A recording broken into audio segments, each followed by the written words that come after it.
Welcome. आज हम लोग मैथमेटिक्स में स्टार्ट करेंगे टाइम एंड वर्क। दरअसल time and work and pipes and cistern, ये दोनों चैप्टर का एक समूह है और एक तरह के हैं। टाइम एंड वर्क जब ठीक से समझ में आ जाएगा तो उसी का विस्तार है पाइप्स एंड सिस्टर्न, वो तुरंत समझ में आ जाएगा। मतलब 1/4 टाइम लगेगा टाइम एंड वर्क की तुलना में। थोड़े बहुत चेंजेस के साथ आप उसको तुरंत समझ लेंगे। तो हम लोग टाइम एंड वर्क स्टार्ट करते हैं। देखिए, कॉम्पिटिटिव एग्जाम, ये ऑब्जेक्टिव कॉम्पिटिटिव एग्जाम है।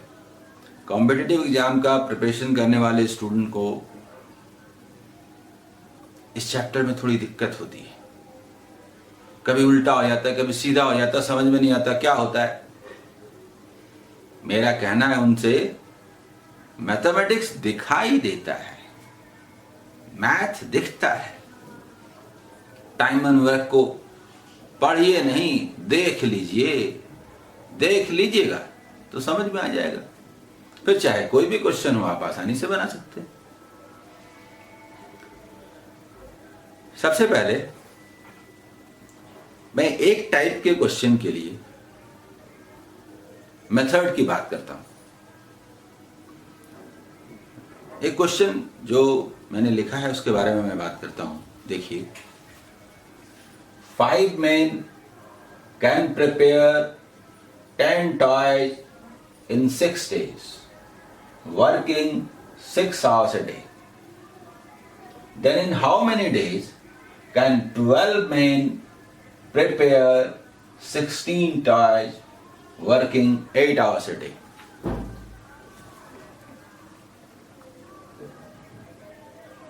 इसके लिए मैं 3 तरीकों का इस्तेमाल करूंगा, 3 मेथड से बनाऊंगा। सबसे पहले एक फॉर्मूला मेथड है। मैं अक्सर बोलता हूं कि फॉर्मूले से क्वेश्चन नहीं बनाना है, कॉन्सेप्ट से बनाना है। लेकिन जो फॉर्मूला बहुत इंपॉर्टेंट है उसको हम अवश्य लेंगे। उनमें से ये भी एक फॉर्मूला है, M1 D1 H1 W2 is equal to M2 D2 H2 W1।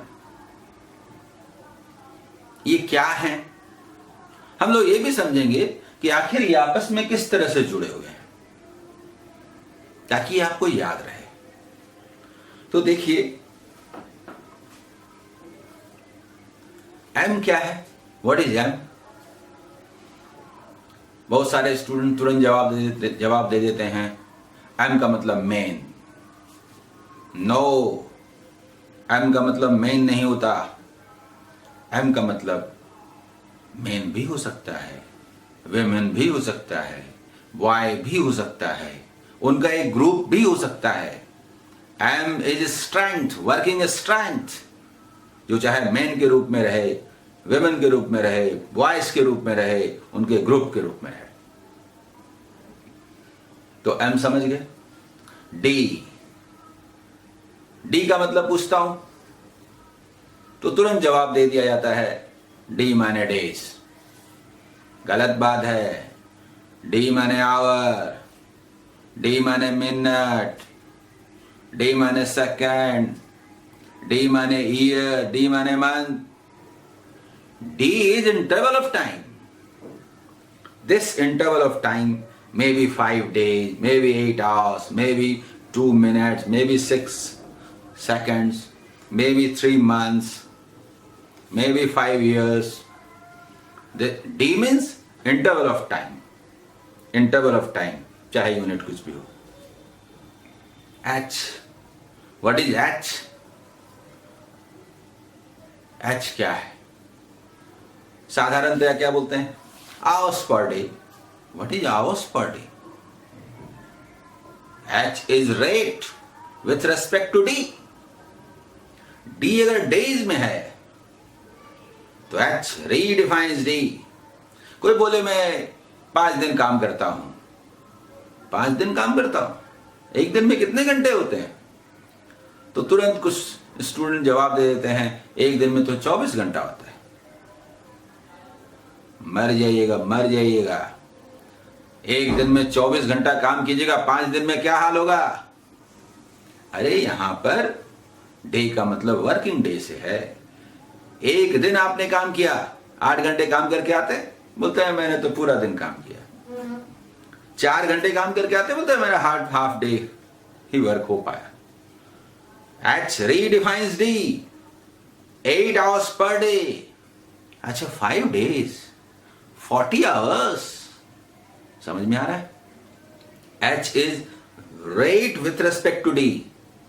D days में है 8 hours per day। D years में है 100 days per year। NREGA 100 days per year। एक साल में तो भाई 100 दिन ही काम मिलता है, तो 5 साल में 500। H becomes days per year if days in years। मैं 4 घंटे काम करता हूं, 1 घंटे में कितना देर, कितना मिनट? 40 मिनट्स। तो H क्या हो गया? 40 मिनट्स पर आवर इन 4 आवर्स। D क्या हो गया? 4 आवर्स। और H क्या हो गया? 40 मिनट्स पर आवर, यानी 160 मिनट्स। दरअसल ये जुड़वा है, हमेशा एक साथ रहते हैं। जैसे बोले D 5 days और H बोले 8 hours per day। 5 days and 8 hours per day, 40 hours हुआ कि नहीं? एक साथ है कि नहीं? 8 into 5 है कि नहीं? H into D है कि नहीं? H और D मिलके एक नया D बन जाता है 40 hours। 40 hours उसको हटा के एक नया D लिखते हैं तो 40 hours। H redefines D। H is a rate with respect to D and W just simply work।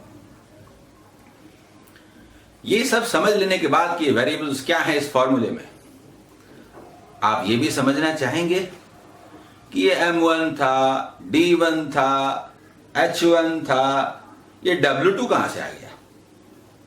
कितना अच्छा सब 1 1 1 है, M1 है, D1 है, H1 है, W1 रहना चाहिए। उधर भी M2 है, D2 है, H2 है, W2 ही रहता। ये 1 क्या कहां से आ गया? हमारे चाहने से नहीं बना है, इनका आपस का रिलेशनशिप है। अब उठा के देखिए, जैसे M और D दोनों को लेके आइए। What is the relationship between them? कैसे समझेंगे?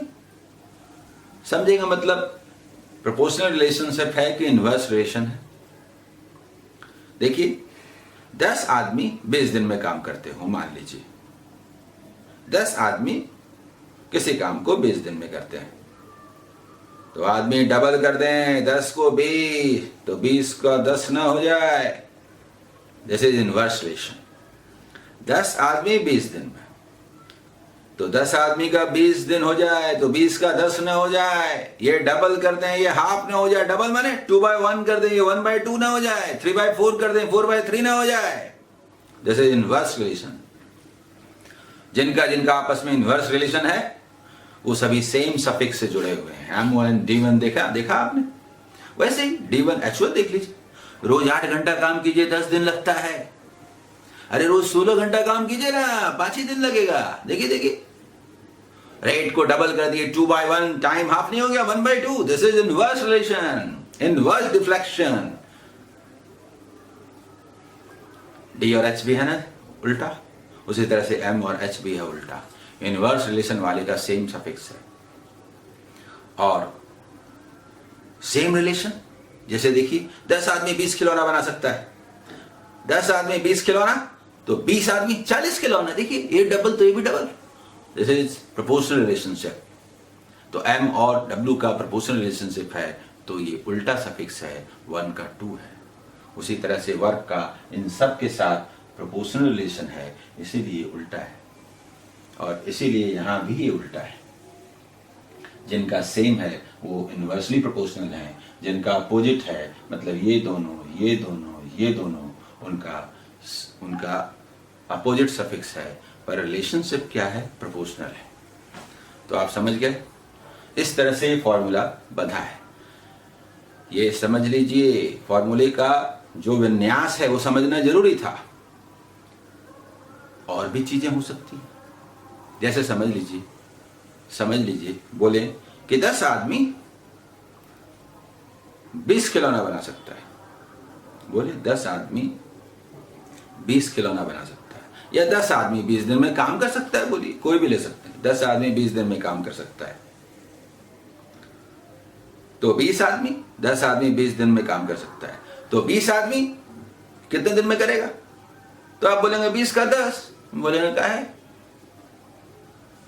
आदमी को डबल कर देने से काम दिन आधा हो जाता है। कैसे? पहले वाला आदमी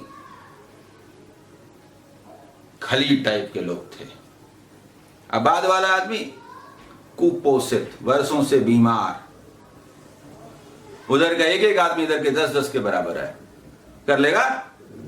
एफिशिएंसी, फिलहाल यहां पर एफिशिएंसी की चर्चा नहीं थी। इसका मतलब आदमी सब समान है, काम करने वाला स्ट्रेंथ समान है। एफिशिएंसी, अब एक नया वेरिएबल आ गया, एफिशिएंसी। एफिशिएंसी यानी ये एफिशिएंसी। अब क्या करें, एक एफिशिएंसी आ गया। अब यहां क्या होगा, 1 होगा कि 2 होगा, कैसे पता चलेगा? तो अभी हम लोग जानते हैं ना, ये ई का चलिए हम लोग एम के साथ रिलेशनशिप ले लेते हैं।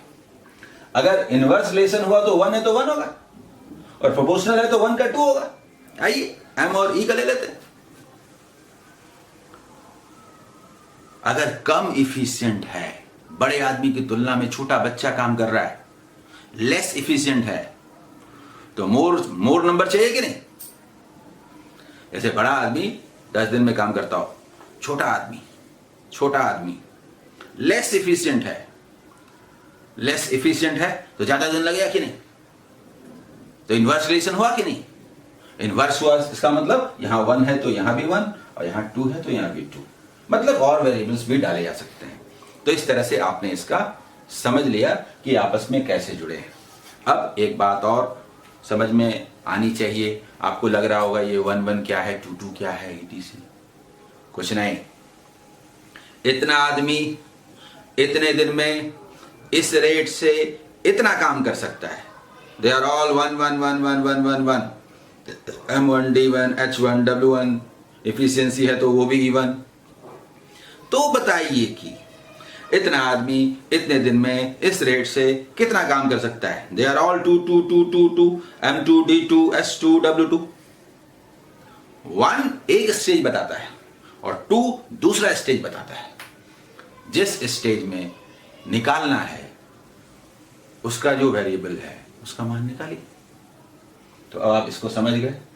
आप इस क्वेश्चन को बना सकते हैं कि 5 men can prepare 10 toys in 6 days, मतलब ये M1 दिया हुआ है, ये W1 दिया हुआ है, 6 days यानी D1 दिया हुआ है, वर्किंग 6 hours a day यानी H1 दिया हुआ है। Then in how many days D2 निकालना है। कैन 12 men M2 दिया हुआ है, प्रिपेयर 16 टॉय W2 दिया हुआ है, 8 hours per day H2 दिया हुआ है। तो आप फॉर्मूले से इसका वैल्यू निकाल सकते हैं। मैं नहीं निकालूंगा, वैल्यू पुट करके आप निकाल लीजिएगा। इसके बाद इसको दूसरे मेथड से बनाया जा सकता है। सेकंड मेथड देखिए, हमने लिख दिया पहले MDHW, जो है क्वेश्चन में दिया हुआ 5 men 10 toys 6 days 6 hours per day। ये 1 स्केल है, 1 स्टेज भी है।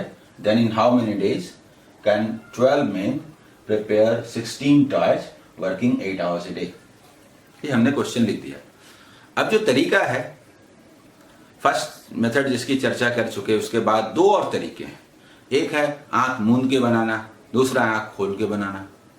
आंख मूंद के बनाना का मतलब क्या होता है? सचमुच में आंख मूंद लेना नहीं, इसका मतलब होता है कुछ खास दिमाग नहीं लगाना, बस ऐसे कर देना। क्या कर देना, देख लेते हैं, हो गया, बस उसमें दिमाग नहीं लगाना। तरीका ये है, work should always be changed. Work should always be changed. आप देख रहे हैं यहां 10 है और यहां 16 है, इसको बदल दीजिए। देखिए 10 को यहां ले आइए, 16 को यहां, ऐसा हमेशा करना है। Work should always be changed, work should always be changed. यहां 16 है, यहां 10 है, हो गया। कुछ नहीं करना है, काट देना है, काट देना है, काट देना है, काट देना है। जो आंसर काटी काटी काटी काटी काटी काटी काटी काटी काटी काटी काटी काटी काटी काटी 3 days, 3 days answer, 3 days answer.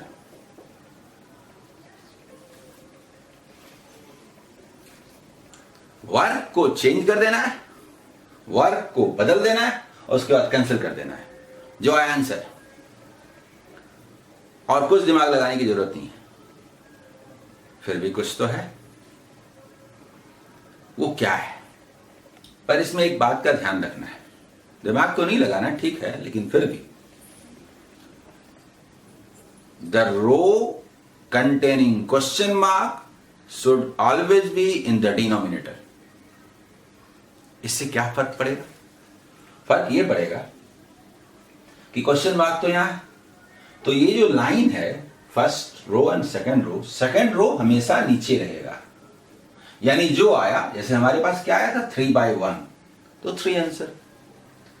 तो जब हमको डेज निकालना है तब तो कोई दिक्कत नहीं है, वर्क को चेंज कर देंगे, कैंसिल कर देंगे, जो है आंसर। मेन निकालना रहेगा तो भी कोई दिक्कत नहीं है, क्वेश्चन मार्क तो यही रहेगा, वर्क को चेंज कर देंगे, फिर कैंसिल कर देंगे, आंसर। रेट निकालना रहेगा तो भी कोई दिक्कत नहीं है, वर्क को चेंज कर देंगे, कैंसिल कर देंगे, जो है आंसर। फर्क पड़ेगा जब वर्क निकालना हो, वर्क निकालना होगा और वर्क को चेंज करना है तो क्वेश्चन मार्क ऊपर चला जाएगा। ऊपर चला जाने का मतलब ये वाला डिनोमिनेटर, यानी दिस बाय दिस आंसर। यहां जो आया, मान लीजिए यहां 3 आया, यहां 1 आया, तो 3/1 आंसर। क्वेश्चन मार्क वाला जो रो रहेगा वो हमेशा डिनोमिनेटर में रहेगा। ये बहुत अच्छा तरीका है, इसका भी हम लोग इस्तेमाल करते हैं। अब हम लोग बात करते हैं थर्ड मेथड।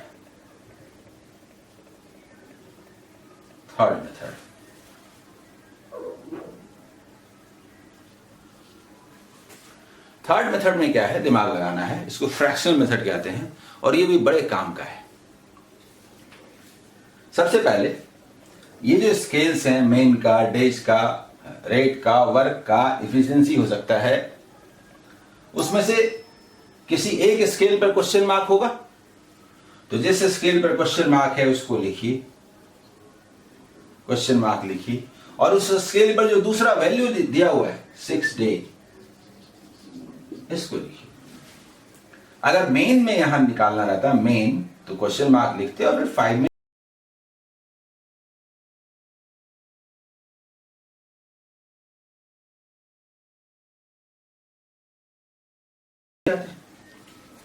ये है फ्रैक्शनल मेथड। अब एक वेरिएबल वो लेना है जो हमने लिया, जैसे 6 डेज है ना, डी लिया, तो हर बार डी रहेगा और एक एक कर बारी बारी से मेन, रेट, वर्क लेते जाएंगे। अगर मान लीजिए मेन लेना रहता तो मेन हमेशा लेते और मेन के साथ डेज, रेट, वर्क ऐसे करके लेते। तो हम लोगों ने डेज लिया 6 डेज इनटू, ऑलवेज इनटू, और एक एक करके चलते हैं, मेन के पास चलिए, तो बाकी सारे स्केल तो भरे हुए रहेंगे, एक जगह क्वेश्चन मार्क होगा उसको छोड़ के। तो 5 और 12, इसका रेशियो लीजिए, दो ही पॉसिबिलिटी है, 5/12 या 12/5। इसी दोनों में किसी से मल्टीप्लाई करना है। कैसे करना है, किससे करना है, समझिए। तो दोनों का नेचर क्या है, 5/12 ये 1 से कम है, जिसको मल्टीप्लाई करेंगे उसको घटा देगा, ये बात समझ में आ रही। और 12/5 ये मोर देन 1 है, जिसको मल्टीप्लाई करेंगे बढ़ा देगा। नहीं समझ में आ रहा है? हो सकता है आप में से किसी को समझ में ना भी आ रहा हो।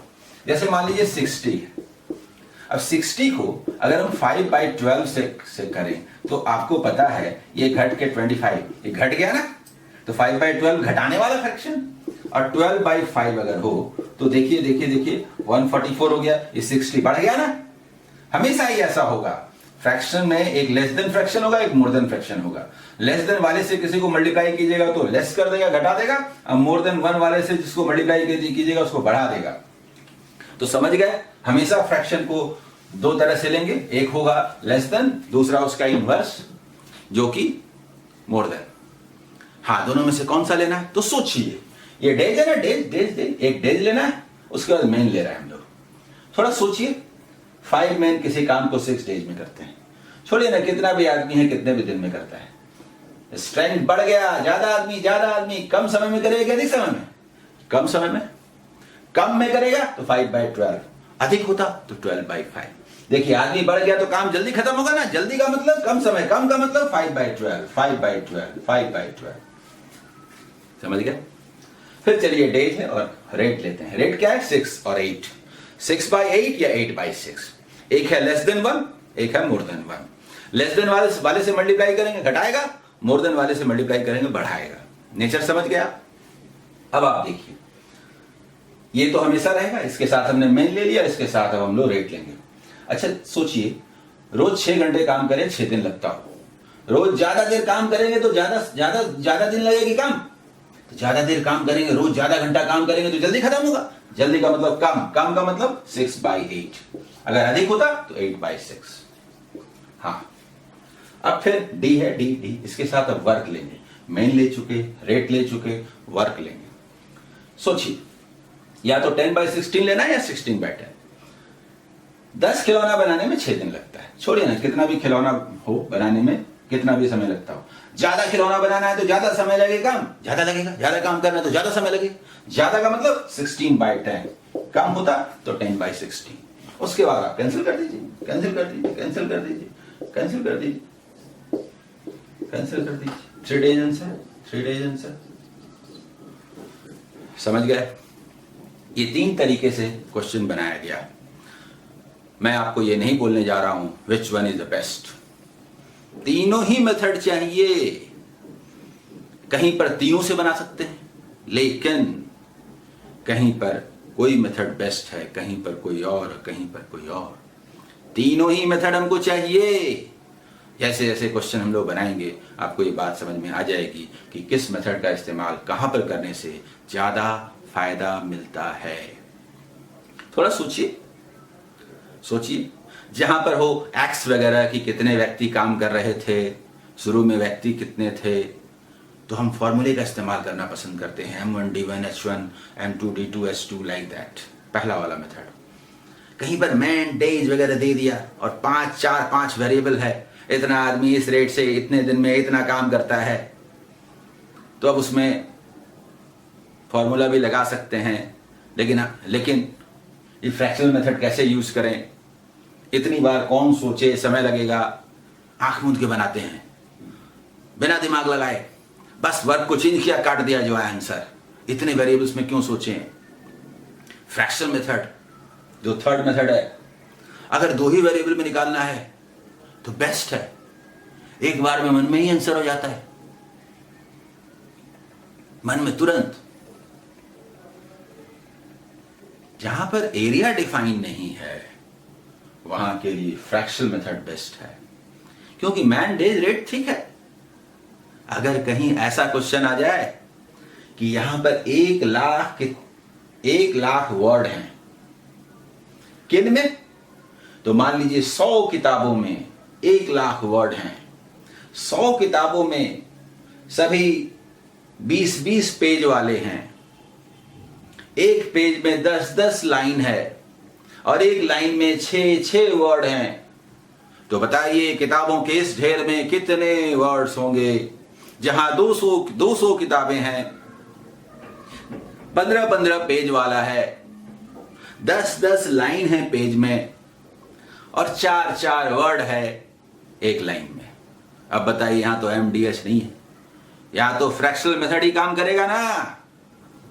इसलिए फ्रैक्शनल मेथड का भी अपना एरिया है, उनका भी हम इस्तेमाल करते हैं। इसलिए तीनों ही मेथड हमको चाहिए, और आगे आने वाले क्वेश्चंस में आप देखेंगे कि तीनों में से कभी फर्स्ट मेथड, कभी सेकंड मेथड, कभी थर्ड मेथड, इस तरह से हम लोग इस्तेमाल करते चलेंगे।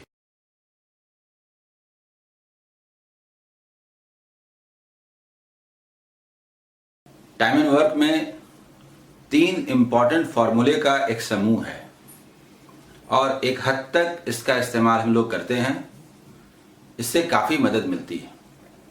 फॉर्मूले की उपयोगिता यह है कि जहाँ तक ये मदद करता है, जहाँ तक ये लागू होता है, वहाँ तक हम इसका इस्तेमाल करते हैं, और जहाँ से इसके इस्तेमाल में दिक्कत शुरू होती है वहाँ से छोड़ देते हैं, और उसके बाद जनरल जो कॉन्सेप्ट है उस पर हम लोग आएंगे। पहले इस फॉर्मूले को समझ लीजिए, इसका इस्तेमाल भी देखेंगे। मान लीजिए कहीं दिया हुआ है ए किसी काम को x डेज में कर सकता है अकेला, और बी उसे y डेज में कर सकता है। दोनों मिलकर के काम करें तो कितने दिनों में होगा? X Y by X plus Y days. कहां से आया वो ये है, इसे आप समझ भी सकते हैं, रिजल्ट भी याद रख सकते हैं। समझने में क्या है, ए एक्स डेज में काम कर सकता है, एक्स डेज पर वर्क, एक्स डेज पर वर्क, एक्स डेज में पूरा काम कर सकते हैं। एक दिन काम कीजिए, एक दिन काम कीजिए, ए से एक दिन काम करा लें तो 1/x वर्क होगा, बी से एक दिन काम करा लें तो 1/y होगा, दोनों से एक दिन एक साथ काम करा लें 1/x प्लस 1/y वर्क होगा, और 1/x प्लस 1/y वर्क एक दिन में, तो पूरा वर्क 1/1/x प्लस 1/y। ये समझ गए इसका फॉर्मेशन। फॉर्मेशन एक बार समझ लेने के बाद हम लोग फॉर्मूले पर जाते हैं कि A X into Y by X plus Y. दो से अधिक व्यक्ति भी हो सकते हैं, ए अकेला एक्स डेज में, बी अकेला वाई डेज में, सी अकेला जेड डेज में किसी काम को कर सकता है। तो तीनों का एक दिन का काम पकड़ लेते हैं, तीनों काम को जोड़ देते हैं, वो एक दिन में होता है, इन्वर्स कर देते हैं, क्योंकि डेज पर वर्क, जैसे 2/3 डेज पर वर्क, 3/2 वर्क पर डे। तो ये वाला था वर्क पर डे, उलट दिया तो डे पर वर्क, डेज डेज डेज, इतना डेज पर वर्क। इसको सॉल्व करें तो आएगा X Y Z by X Y plus Y Z plus Z X. लेकिन इस्तेमाल में सुविधा के हिसाब से दो व्यक्ति के लिए ये बेस्ट है और तीन के लिए ये बेस्ट है। आप जब बनाएंगे तो आपको समझ में आएगा कि अगर एक 20 डेज में करे, दूसरा 30 में, तीसरा 40 में करे, तो हम तो एक्स वाई जेड करते रह जाएंगे, X Y Y Z Z X. No, उस केस में ये बेस्ट है, ये बेस्ट है, दो में ये बेस्ट है और तीन में ये बेस्ट है। जब इस्तेमाल करूंगा तो आपको समझ में आएगा। अब थर्ड है कि ए और बी मिल करके किसी काम को एक्स डेज में करे, और उसमें बी अकेला वाई डेज में कर सकता हूं, तो ए अकेला कितना? मैथमेटिकली समझने के ख्याल से कि ए और बी दोनों मिल के, बी अकेला, दोनों में से एक हटा लिया तो बच गया दूसरा, ए और बी में बी हटा लिया तो बच गया ए। समझने में सुविधा के ख्याल से दोनों मिलके एक्स डेज में और बी अकेला वाई डेज में। हम बना सकते हैं, दोनों का एक दिन का काम ले लेते हैं, उसमें से एक का एक दिन का काम हटा देते हैं तो दूसरे का एक दिन का काम होता है, और इन्वर्स कर देते हैं तो डेज पर वर्क निकल जाता है। लेकिन इसका याद रखना चाहिए कि दोनों मिलके एक्स डेज में, ए और बी दोनों मिलके एक्स डेज में, बी अकेला वाई डेज में, ए अकेला कितना? X Y by Y minus X. याद रखने में आप इन दोनों को एक साथ मिला दीजिए। देखिए ए और बी दोनों मिलके, तो एक्स वाई यहां भी है। याद करने में सुविधा के लिए दोनों जगह एक्स वाई, ए और बी दोनों मिलके कितना करेगा? तो एक्स प्लस वाई। और इसमें क्या, दोनों में से एक का निकालना है तो एक में दूसरा घटाना है। अब आप बोलिएगा एक्स में वाई को घटाएंगे, वाई में एक्स को घटाएंगे। अरे जिसमें मन हो उसमें घटा दीजिए ना, डेज का नवे भी न घटे। बड़ा वाला में छोटा वाला घटा दीजिए, बड़ा वाला वाई होगा, छोटा वाला एक्स होगा, बस इसमें दिमाग लगाने की जरूरत नहीं। दोनों मिलके 6 दिन में, एक अकेला 8 दिन में। अरे लिखिए 6 × 8 बाई 8 - 6, एक्स वाई हमको नहीं दिखता, बड़ा वाला में छोटा वाला घटा देंगे। क्यों? क्योंकि छोटा वाला में बड़ा आप घटा ही नहीं सकते, अगर घटाइएगा तो माइनस आएगा, तो क्या माइनस दिन में कीजिएगा? -5 डेज में काम कीजिएगा, इसलिए इसमें ज्यादा सोचने की जरूरत ही नहीं है। दोनों मिलके 6 डेज में, एक अकेला, बी अकेला 8 डेज में, तो ए अकेला कितना? 6 × 8 बाई 8 - 6, बड़ा में छोटा घटा दीजिए। ऐड करने में तो कोई प्रॉब्लम नहीं है। एक 6 डेज में, दूसरा वाई डेज 8 डेज में, तो दोनों मिलके 6 × 8 बाई 6 + 8। इसका इस्तेमाल आप समझ गए। इसके पहले वाले एपिसोड में आपने फॉर्मूला पढ़ा था, अब आप देखिए उनका सीधा एप्लीकेशन। तो तीनों फॉर्मूले को समझने के लिए मैंने 3 क्वेश्चन ले लिए, फर्स्ट, सेकंड, थर्ड। सीधा डायरेक्ट एप्लीकेशन है। A can do a piece of work in 5 days alone, and B can do it alone understood है, alone in 6 days.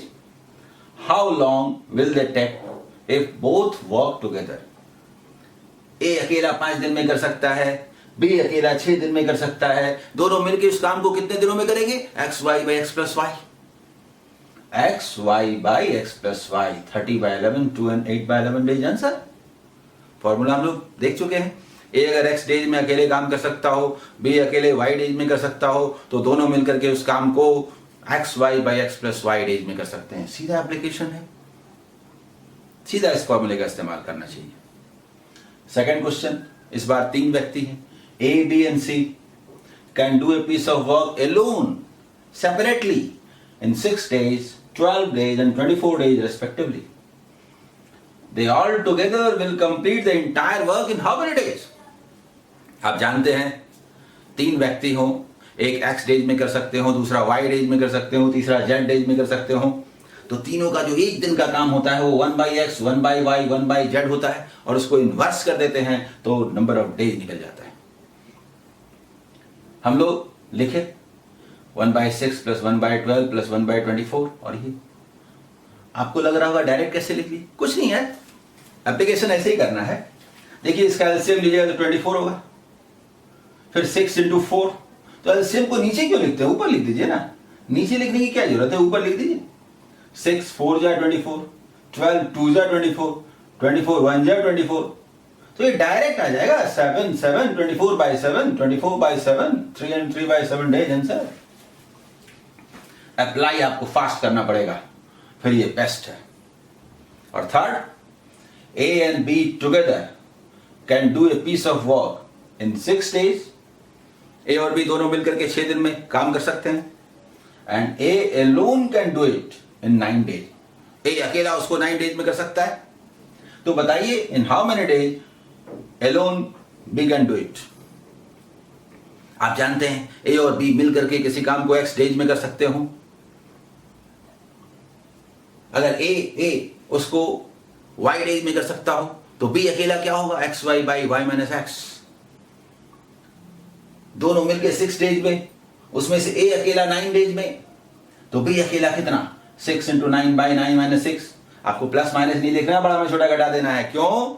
Days can never be negative. अपने आप बड़ा वाला Y हो जाएगा, छोटा वाला एक्स हो जाएगा.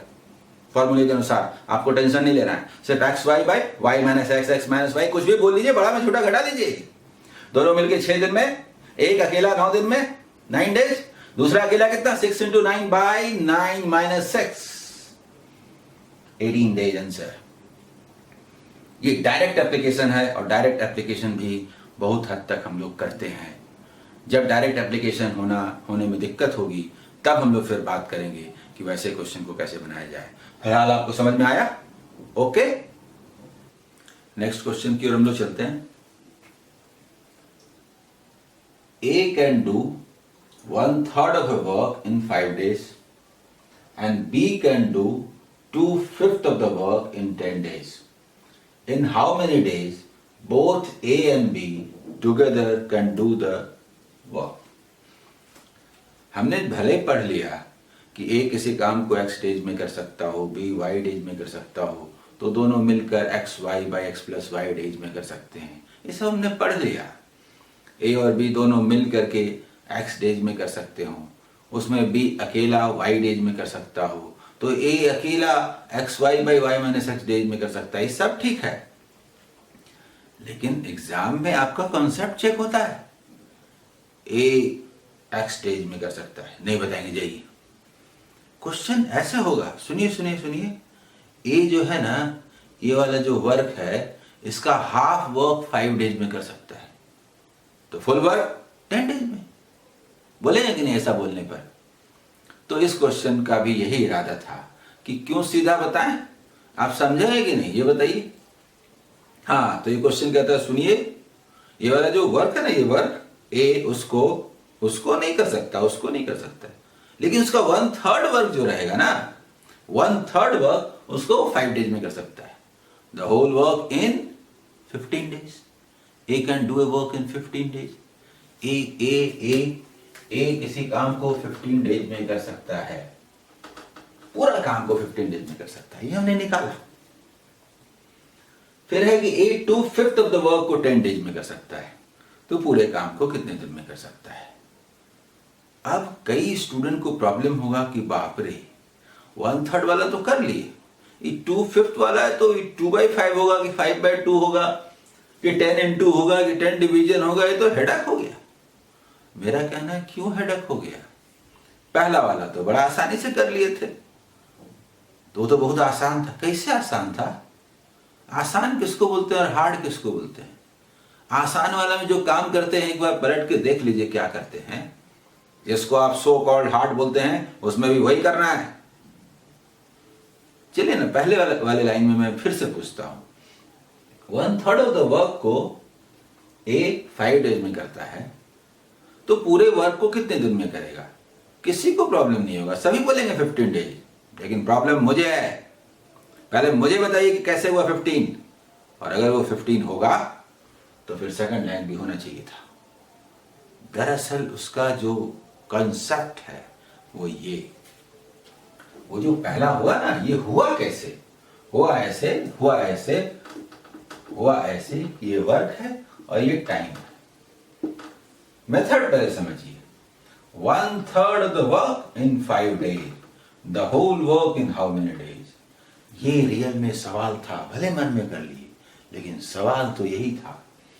एक वर्क का स्केल है, दूसरा टाइम का स्केल है, ये डेज। जिस स्केल पर क्वेश्चन मार्क है उस स्केल का दूसरा वैल्यू को लिखिए, फ्रैक्शनल मेथड यही कहता है। और फिर दूसरे स्केल पर आइए और इसका रेशियो लीजिए, एक है 1/3 और दूसरा है 1, दोनों का रेशियो लीजिए।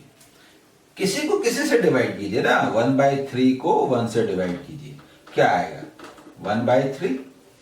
कोई ऐसा कर सकते हैं और कोई इसका उल्टा कर सकते हैं, 3/1।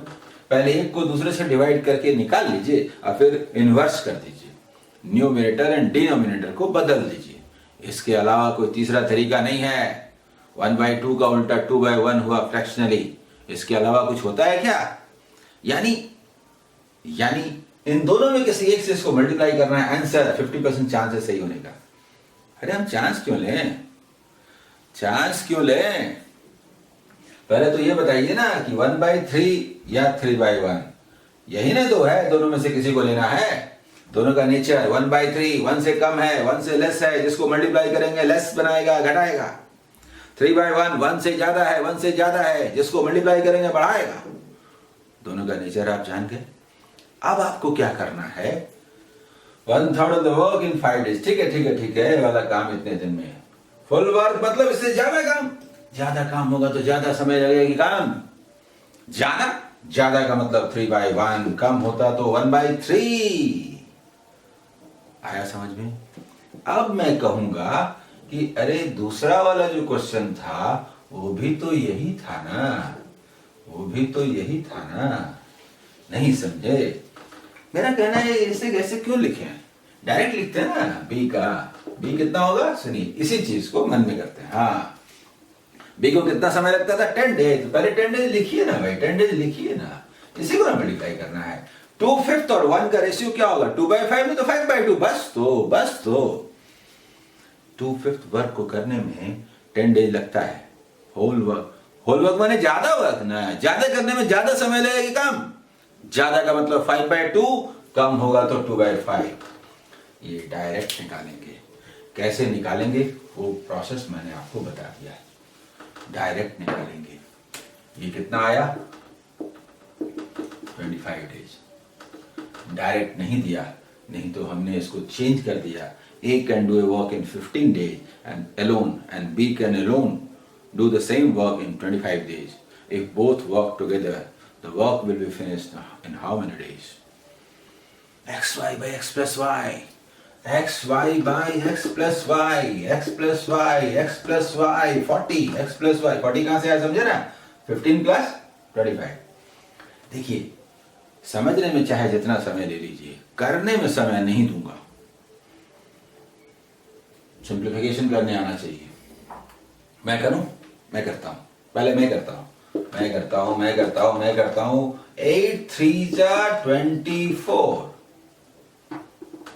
8 3 24 एंड आंसर बोलिएगा ये कैसे हो गया? ऐसा हो गया। 3 इंटू 8 से 25 को डिवाइड करेंगे तो ये होगा कि नहीं, ये 9 होगा कि नहीं, और ये 3/8 होगा कि नहीं। सॉल्व ऐसे करना है, ये नहीं कि 75 करके अब 8 से डिवाइड करते रहिए, वो नहीं चलेगा। यहाँ शायद चल भी जाए, दूसरी जगह नहीं चलेगा। नहीं समझे? आप तो बोलेगा ठीक है 75 है उसको तो डिवाइड कर लेंगे, तो मैं तुरंत बोल दूंगा 13। अब कर लीजिए तो, और मेरे प्रोसेस से बोले 8 3 24, 39, मैं बोलूंगा 40, 5/8 आंसर। मेरे तरीके से ऐसा आंसर होगा, और आप इसको मल्टीप्लाई करते रह जाएंगे। नहीं समझे? अच्छा ये कैसा हो गया, ये समझ में आया? नहीं आया? मैं करके बताऊं? आइए। 13 इंटू, असल में इसका बहुत बड़ा पार्ट मन में हो गया। 8 से डिवाइड किए तो 3 जा हुआ, ऐसे हुआ। इसको किए तो 39 हुआ, और इसको किए तो 13/8 हुआ। यहाँ से 1 निकालिएगा तो 5/8 होगा कि नहीं, इस 1 को यहाँ भेजेंगे तो 40 होगा कि नहीं। ये सब मन में होता है। जब आप समझ जाते हैं तो मेंटल कैलकुलेशन से होता है। तो ये समझे आप? ठीक है, इसका आंसर क्या आया? 9 and 3/8 days। Okay, next question की ओर हम लोग चलते हैं। A and B finish a job in 12 days, while A, B and C finish the same work in 8 days. In how many days can C finish the job?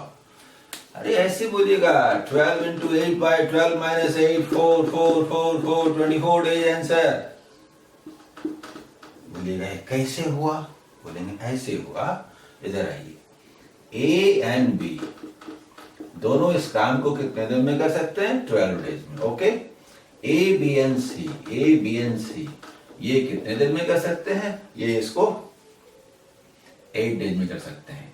इसको आप grouping कर दीजिए। अब ये क्वेश्चन कैसा हो गया?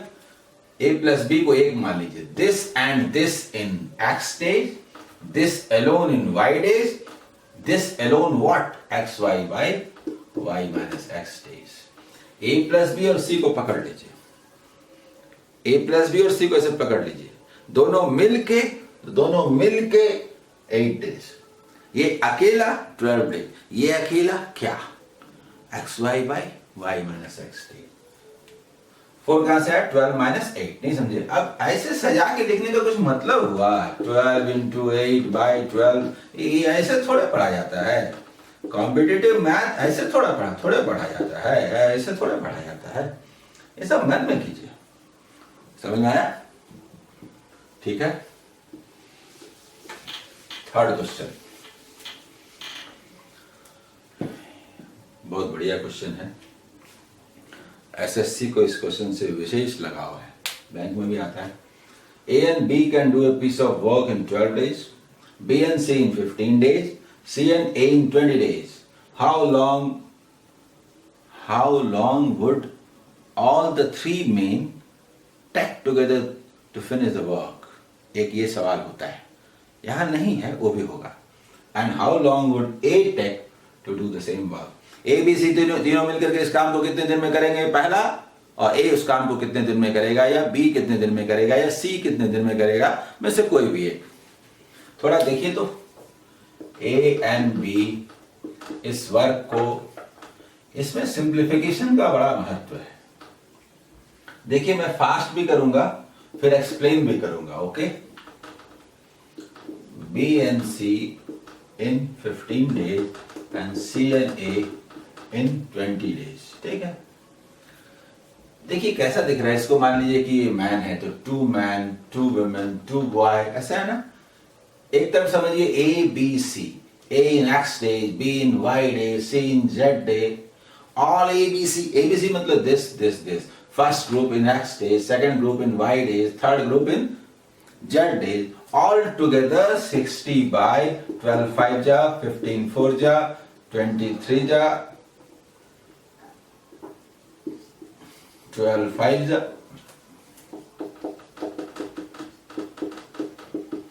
A B C alone in how many days? 10 days answer. Answer मतलब उस क्वेश्चन का जिसमें होता है कि ए बी सी तीनों मिलकर के उस काम को कितने दिन में कर सकते हैं वो। लेकिन ये तो समझ में आया नहीं होगा, बहुत कम लोगों को आया होगा। या आखिर ये हुआ क्या? आइए मैं बताता हूं क्या हुआ। फर्स्ट, सेकंड, थर्ड तीनों ग्रुप मिल करके कितने दिन में करेंगे? तो आप पढ़े ना एक्स वाई जेड, तो X Y Z by X Y plus Y Z plus Z X पढ़े ना, या 1 by X plus 1 by Y plus 1 by Z. और तीनों मिलके तो मतलब 2a's 2b's 2c 2 is taken as common, a plus b plus c। Left side तो clear. Right वाला क्या है? इसे मैंने क्या किया, आप ऐसे लिखते ना, ऐसे 1 बाई 12 लिखते, 1 बाई 15 लिखते, 1 बाई 20 लिखते।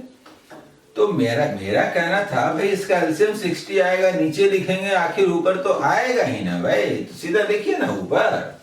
बोलिए 12 25 60, 15 चौके 60, 20 23 60, 12 5 जा 60, 15 4 जा 60, 20 3 जा 60। अब ये नहीं लिखें तो क्या दिक्कत है? ये मन में भी तो कर सकते हैं। डाटा तो यहाँ दिया ही हुआ है, कॉन्सेप्ट आपको समझ में आ जाए अगर तो। हमें मालूम नहीं है कि यहाँ 60 लिख दें और डिवाइड कर करके जो आता लिख दें। ये कितना है? 12 12 5 जा 60, 5 हुआ ना। आगे आगे क्या लिखें भाई? इसको पकड़ लीजिए, इसको मैन बोलिए। 2 man in 5 days, 1 man in how many days? 10 days answer. दो बच्चे किसी काम को 5 दिन में, अकेला बच्चे कितने दिन में? ज्यादा, 5 into 2 10 days। लाइक दैट, बच्चा माने a plus b plus c। ये समझ गए कहां से आया? 5 into 2 10 days। लेकिन अब आगे सवाल है कि ए इस काम को कितने दिन में करेगा। तो उसमें क्या प्रॉब्लम है? अभी तो बनाए थे बी प्लस सी और ए को 2 भाग में बांट दीजिए, दोनों मिलके 10 डेज में, बी प्लस सी अकेला 15 डेज में। तो ये कितने दिन में? 30 डेज आंसर। ए अकेला उस काम को कितने दिन में? नहीं, हम लोग पढ़े नहीं। ए और बी दोनों मिलके एक्स डेज में, बी अकेला वाई डेज में, ए अकेला क्या? इस क्वेश्चन में हम लोग ए को पकड़ लिए, बी प्लस सी को पकड़ लिए। ए और बी प्लस सी दोनों मिलके 10 डेज में, ये अकेला, ये मैंने बी प्लस सी अकेला 15 डेज में। तो ए अकेला कितने दिन में? X Y by Y minus X. 5 कहां से आया? 15 माइनस 10, 30 डेज। इसको समझे। इसके बाद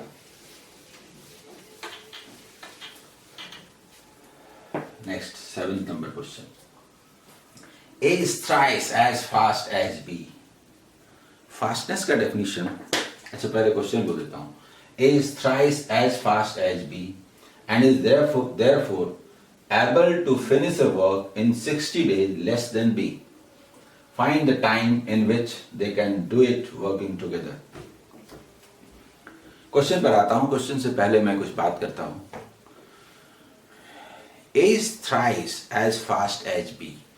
A जो है B का 3 गुना तेज है, फास्ट है। इस फास्टनेस का जो डेफिनेशन है वो 3 तरीके से है। A ट्रिपल फास्ट है, can do 3 times work then that of B। A B का 3 गुना काम कर सकता है, first. So A will take 1/3 of the time taken by B। इसलिए B जितना समय लेता है उसका 1/3 टाइम लेता है, क्योंकि फास्ट है, कम समय लगेगा। एंड थर्ड, ए बी का 3 गुना फास्ट है, 3 ठो बी आ जाए, अब बराबर है, ए इज इक्वल टू 3b। ये 3 मीनिंग है टाइम एंड वर्क में इफिशियंसी के, कि कितने आप इफिशिएंट हैं। ये 3 मीनिंग्स हैं और अलग अलग क्वेश्चन में अलग अलग जगहों पर अलग अलग मीनिंग को लेते हैं। यहां पर डेज का जिक्र है, 60 डेज लेस, इसलिए हम टाइम वाला लेते हैं। A is 3 times fast. क्या बोले? A is 3 times fast. A fast है तो इसको 1 यूनिट टाइम लगा तो इसको 1/3 पसंद नहीं है, इसको 3 लगा तो इसको 1 लगा, ये पसंद है। तो ए को 1 डे अगर लगे तो बी को 3 लगेगा, तो डिफरेंस कितना होगा? डिफरेंस कितना होगा? 2 होगा। और डिफरेंस 60 डेज लिखा हुआ है, देखिए 2 means 60, कितना टाइम्स है? 3 टाइम्स. तो 1 means what? 3 means what? into 30, ये 30 days and ये 90 days. ये ऐसा क्वेश्चन है with the same data and answer figure. ये क्वेश्चन IAS तक में रिपीट हुआ है. SSC को तो विशेष लगाव है, बैंक को भी इस क्वेश्चन के टाइप से लगाव है. मैं 4-5 बार देख चुका हूं. बैंक में भी यही डाटा, कुछ स्टूडेंट को तो आंसर तक याद हो जाता है. 22.5 days आंसर भी याद हो जाता है. ऐसा क्वेश्चन है. कभी कभी डाटा थोड़ा चेंज करके आता है. क्वेश्चन में एक इंटरवल होता है. हर क्वेश्चन में एक इंटरवल होता है. जैसे मूवी में इंटरवल होता है. इंटरवल एक अच्छे से सही जगह पर होता है. स्टोरी को एक जगह ले जाके फंसा दिया जाता है और उसके बाद जैसे ही इंटरवल के बाद होता है स्टोरी खुल जाती है. हर क्वेश्चन का भी यही है. अगर आपका कम कंसंट्रेशन है, थोड़ा प्रॉब्लम हो रहा है, तो एक बार में पूरे क्वेश्चन को मत देखिए. क्वेश्चन में एक इंटरवल है. चलते चलते उस इंटरवल पर आप हल्का सा रुक जाइए. 1 से 2 सेकंड रुक जाइए. टेंशन खत्म, प्रॉब्लम खत्म. क्योंकि वो ठहराव जरूरी है. वो क्वेश्चन को 2 भाग में बांटता है. पहले भाग से आप मुक्त हो जाते हैं और जैसे ही मुक्त होते हैं दूसरा भाग दिखाई देता है. इस क्वेश्चन में भी ये इंटरवल है. पहले रुक जाइए. क्या कोई प्रॉब्लम है? डिफरेंस जो है 1-3 है तो डिफरेंस 2 है तो 2 मींस 60 डेज लिखा हुआ है. तो 1 मींस 30, 1 मींस 30, 3 मींस 90, 90, 90, 90. अगर आप यहां रुक गए तो बस आंसर है. A can do a work in 30 days, B in 90 days, both together 120. 120 किसको बोलते हैं? 30 into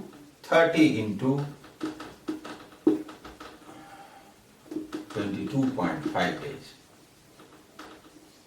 बोलेगा ये क्या कर दिए? अरे हम कहाँ कुछ किए हैं. इस 120 को कैंसिल करने के लिए 30 को 4 चाहिए. 4 इससे खींच के निकाल लिए, खत्म हो गया.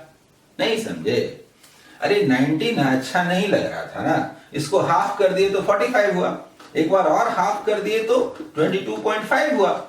ऐसा क्यों कर दिए? क्योंकि हमको 120 चाहिए. क्योंकि 120 चाहिए. आया समझ में? सिंप्लीफिकेशन सही ढंग से करना बेहद जरूरी है. A can do a work in X days, B alone in Y days, both together X into Y by X plus Y days. ठीक है, समझ गया? और ये लास्ट क्वेश्चन मैंने अभी इफिशियंसी को डिफाइन किया था ना. क्वेश्चन पढ़ देता हूं पहले, ठीक है? A is twice as good a workman as B. Together they finish the work in 14 days. In how many days can it be done by each separately? उस वर्क को A अकेले कितने दिन में कर सकता है और B कितने दिन में अकेले कर सकता है? सुनिए, तुरंत आंसर हो जाएगा. A is twice as good as a workman as B. A 2 गुना अच्छा है. आप जानते हैं तीनों में नहीं. डबल वर्क कर सकता है, हाफ टाइम ले सकता है. ना ना, ये दोनों नहीं चाहिए. मैं 2 गुना अच्छा हूं, 2 आ जाइए, अब आप मेरे बराबर होंगे. नहीं समझे? एक मैन एक बॉय का डबल एफिशिएंट है, 2 बॉय आ जाए तो बराबर है ना. बस खत्म. A is equal to 2B. अच्छा ठीक है. A और B दोनों मिलके आइए, दोनों A और B आइए, दोनों मिलके आप लोग इस काम को कितने दिन में कर सकते हैं? हाँ, हम लोग दोनों मिलकर के इसको 14 डेज में कर सकते हैं. मैन और बॉय दोनों ने, A और B दोनों ने कहा. A को बोले सुनिए ना, मुझे आप पसंद नहीं, आप जाइए. तो जाइए, B अकेला मेरे पास रहे, जाइए आप. अरे ऐसे कैसे जाइएगा? अपने बराबर 2 B को भेज के जाइए. ओफो, काम कौन करेगा? जाइए आप. A जाइए, 2 B को बुलाएंगे. तो A ने अपने जगह पर 2B भेज दिया. एक B पहले से था. 3B in 14 days, B alone 42 days answer. B को 42 दिन लगा, 42 days. A डबल एफिशिएंट है, आधा लगेगा, 21 days आंसर. आया समझ में? अच्छा लिख देता हूं. देखिए A is equal to 2B है ना. दिया हुआ है कि A और B किसी वर्क को 14 डेज में कर सकता है. उसी बात को जो मैंने कहा मेंटल वर्क से, मेंटल कैलकुलेशन से, वो आप कर सकते हैं। एक ही जगह पर 2p को रख दिया और एक b पहले से है, यानी कि 3p इस काम को 14 डेज में कर सकता है, तो p अकेला 14 इंटू 3 42 डेज में कर सकता है। और ये तो डबल एफिशिएंट है, हाफ लेगा हाफ लेगा हाफ लेगा। आंसर समझ में आया? टाइम एंड वर्क की भी सीरीज होगी, सीरीज के रूप में ये दूसरी सीरीज है। थोड़ा पेशेंस रखें, जितना पहले से हुआ है उसको करते आएं। मैं सिलसिलेवार आगे बढ़ूंगा और आपको बहुत मजा आएगा। All the best.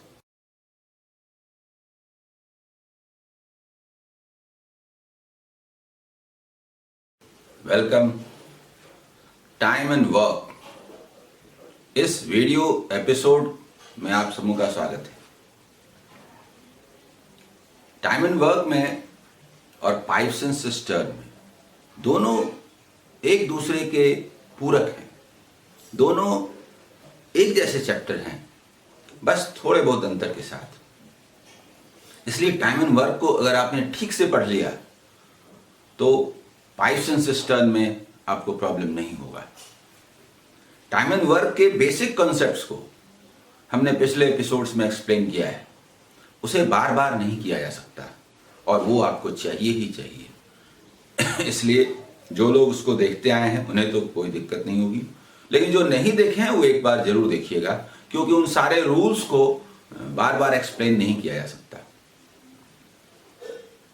बस हल्की सी चर्चा मैं कर दूंगा। सॉल्व करने का जो तीन तरीके से हमने बात की थी किसी क्वेश्चन को, एक फॉर्मूला मेथड था, M1 D1 H1 W2 is equal to M2 D2 H2 W1। इस फॉर्मूले का अपना महत्व है।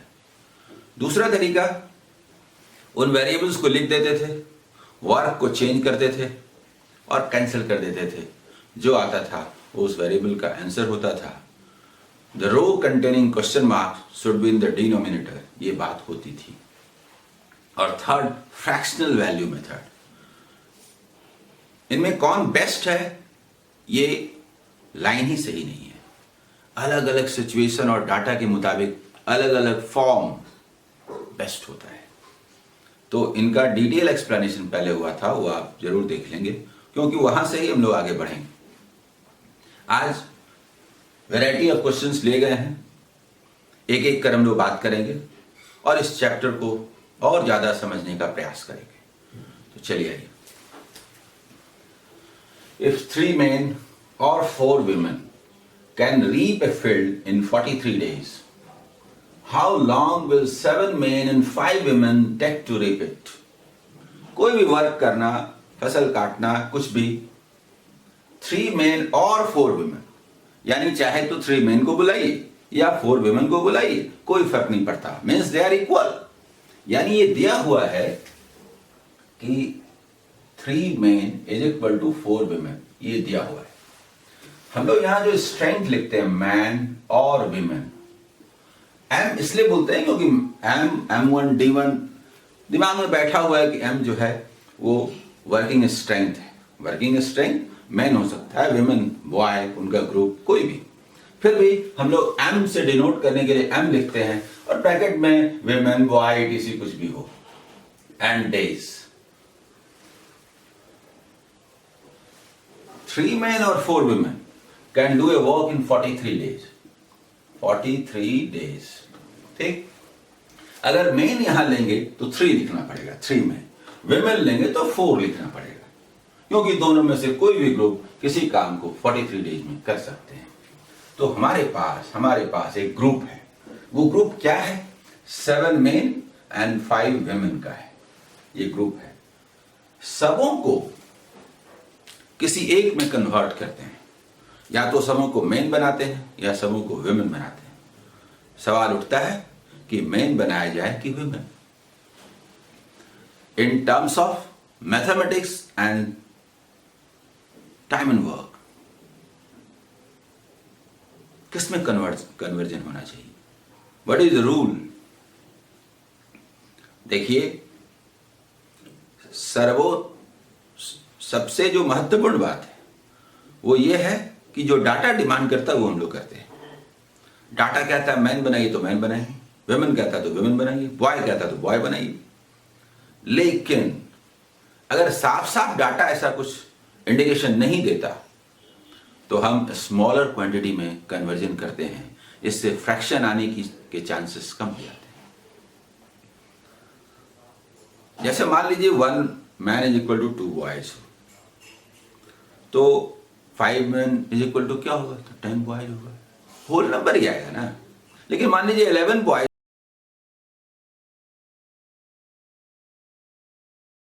चाहते हैं, बचना हमेशा संभव हो कोई जरूरी नहीं है, लेकिन फिर भी बचने की संभावना ज्यादा होती है जब हम लोग स्मॉलर क्वांटिटी में कन्वर्जन करते हैं। ये समझ गए बेसिक कॉन्सेप्ट कि किस में कन्वर्जन करते हैं। वैसे यहां पर जो डाटा है वो कुछ नहीं कहता, चाहे मैन बनाइए चाहे वुमेन बनाइए, यहां पर कोई एक्स्ट्रा बेनिफिट मिलने वाला नहीं है। फिर भी जब हमने ये बनाया हुआ है कि स्मॉलर क्वांटिटी में कन्वर्जन करेंगे, तो मैन एंड वुमेन का सवाल है तो वुमेन में कन्वर्जन करते हैं, और बॉय हो जाता तो बॉय में कन्वर्जन करते हैं। ओके, इधर देखिए, तो मैन को वुमेन बनाते हैं, तो 1 मैन इज इक्वल टू क्या है, 4/3 वुमेन। देखिए 4/3 वुमेन, तो 7 मैन इज इक्वल टू क्या होगा, इंटू 7 वुमेन और प्लस 5 वुमेन, प्लस 5 वुमेन। इसको ऐड कीजिए तो 15 and 28, 43/3 women will do this work in how many days। क्योंकि हमने women बनाया है तो हम लोग 4 लेते हैं, कौन, women। अब आप बताइए इसको सॉल्व करने का जो 3 तरीका है, उसमें यहां पर बेस्ट ये है कि ऐसे काट दीजिए, कैंसर 12 days आंसर। उन 3 तरीकों में मैंने बात की थी, ये जो आंख मूंद के बनाने वाला तरीका है जिसमें दिमाग लगाने की जरूरत नहीं है, उसमें मैन डेज वर्क सब लिखा रहता है, वर्क को चेंज कर देते हैं तो वर्क तो यहां है नहीं, और उसके बाद कैंसिल कर देते हैं। क्वेश्चन मार्क जिस लाइन में है, लाइन का मतलब first row and second row, वो हमेशा नीचे रहेगा। इसको कैंसिल कीजिए, समझ लीजिए दिस मतलब ऐसे समझना है, 4 into 43/43/3 is equal to what, like that। Question mark नीचे है तो ये नीचे रहेगा, तो ये हमने कैंसिल किया, और ये 12 डेज ये हमने बात किया था उस समय, देख लीजिएगा। इसका हम लोग लगातार इस्तेमाल करेंगे, जहां भी रहेगा कैंसिल। बाकी सारे फॉर्मूला लागू होते हैं, रूल्स लागू होते हैं, लेकिन ऐसे केसेस में हम लोग कुछ नहीं करेंगे सिवाय इसके। समझ गए, 12 डेज आंसर। किन्हीं को यहां भी प्रॉब्लम हो रहा है, थोड़ा देख लीजिए, मुझे लगता है 2-4 लोगों को यहां प्रॉब्लम होगा। हमारे पास इतना समय नहीं है कि ऐसे ऐसे सजा सजा के एलसीएम ले लेके ये ऐसे ऐसे करने जाए। भाई ये मन में कीजिए, 15 and 28 43, ठीक है ना, ये समझ गए। उसके बाद हमारा सेकंड क्वेश्चन उसी तरह का मिलता जुलता है, 1 मैन और 2 women or 3 boys can do a work in 44 days, then in how many days will 1 man, 1 woman and 1 boy do the same work? यहां पर क्या है, देखिए ये जो हम लोग लेंगे, मैन एम लिखते हैं, और women और बॉय जो भी हम लोग लेंगे, हाँ, और डे, इतने की ही बात है। तो दिया हुआ है कि 1 man is equal to 1 women is equal to 2 women is equal to 3 boys, ये दिया हुआ है। Can do a work in 44 days, देखिए 44 डेज। अगर मैन लेंगे तो 1 लिखना होगा, 1 man can do a work in 44 days. अगर women लिखेंगे तो 2 लिखना पड़ेगा, 2 women can do the work in 44 days. अगर बॉयज लेंगे तो 3 लिखना पड़ेगा, 3 boys can do the same work in 44 days. ठीक, क्या लेंगे, तो डाटा वैसा साफ नहीं कहता तो स्मॉलर में कन्वर्जन करेंगे, यानी बॉयज बनाएंगे। हमेशा छोटा बनाना है, छोटा वाला है, मैन वुमेन है तो वुमेन, और बॉय आ गया तो बॉय। तो पूछा है ये बताइए कि 1 man plus 1 woman plus 1 boy will do the same work in how many days? तो जब बॉयज बनाना है तो हम लोग बॉयज लिख देते हैं, 3 boys can do a work in 44 days, और सबको बॉयज बना दीजिए। तो 1 man is equal to 3 boys है। देखिए 2 women जो है 3 बॉयज है, तो 1 क्या हुआ, 1.5, 1.5, 1.5 बॉय, 1.5 बॉय प्लस 1 बॉय, ये कितना हुआ, 3, 4, 5, 5.5, 3, 4, 5, 5.5, 5.5 को लिखे 11/2 boy in how many days. देखिए कितना सुंदर है, कितना अच्छा तरीका है। 12 into 2, 24 डेज आंसर। आंख गूंद के बनाने वाला तरीका यहां पर बेस्ट है। बस लिखिए, काट डालिए। The row containing question marks should always be in the denominator, मतलब this by this answer। क्या बचा, 2 उधर गया, 12 into 2, 24/1, यानी 24 डेज आंसर। अगर क्वेश्चन मार्क यहां होता तो हम लोग बोलते 1/24 आंसर। ठीक है, समझ गया। इसके बाद देखिए 3rd number question. A man और ए वुमन और a boy can do a job in 20 days, 30 days and 60 days respectively. How many boys must assist 2 men and 8 women to do the work in 2 days? बहुत सुंदर question है। Individual rate दिया हुआ है कि 1 man 20 days में, 1 women 30 days में,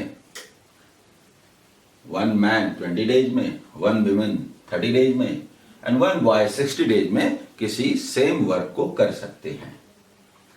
पूछा जा रहा है, आपके पास एक स्ट्रेंथ है, ये तो आप समझ गए रेट। कोई कॉन्ट्रैक्टर, उसके पास स्ट्रेंथ है, 2 men and 8 women लेकर के वो अपना रखता है और काम करता है। अचानक एक कॉन्ट्रैक्ट आया, नहीं 2 दिन में खत्म होना चाहिए। अरे 2 दिन में कैसे खत्म होगा, तो बुला लीजिए, मैन वुमेन तो मार्केट में है ही नहीं, तो बॉयज को बुला लीजिए। कितने बॉयज को बुला लें कि काम 2 दिन में खत्म हो जाए, आप समझिए। मुझे ये बताइए, पहले से 2 men and 8 women है, इन सबको बॉयज बना लेते हैं। अगर इन सबको बॉयज बना लिए, मान लीजिए 30 बॉयज, और हमको पता चल जाए कि ये काम कितने लड़के कर सकते हैं 2 ही दिन में, और अगर हमको मालूम हो जाए कि 40 बॉयज चाहिए, तो हो जाएगा। 40 बॉयज चाहिए, 30 हमारे पास है, तो 10 बॉयज को बुला लेंगे, काम खत्म हो जाएगा 2 दिन में। यानी हमें ये जानना है कि ये पूरा वर्क 2 दिन में खत्म करने के लिए कितने बॉयज चाहिए। ये जैसे ही मालूम होगा, हमारे पास जो स्ट्रेंथ है उसको बॉयज बना देंगे और लेस कर देंगे, उतने बॉयज को बुलाना पड़ेगा।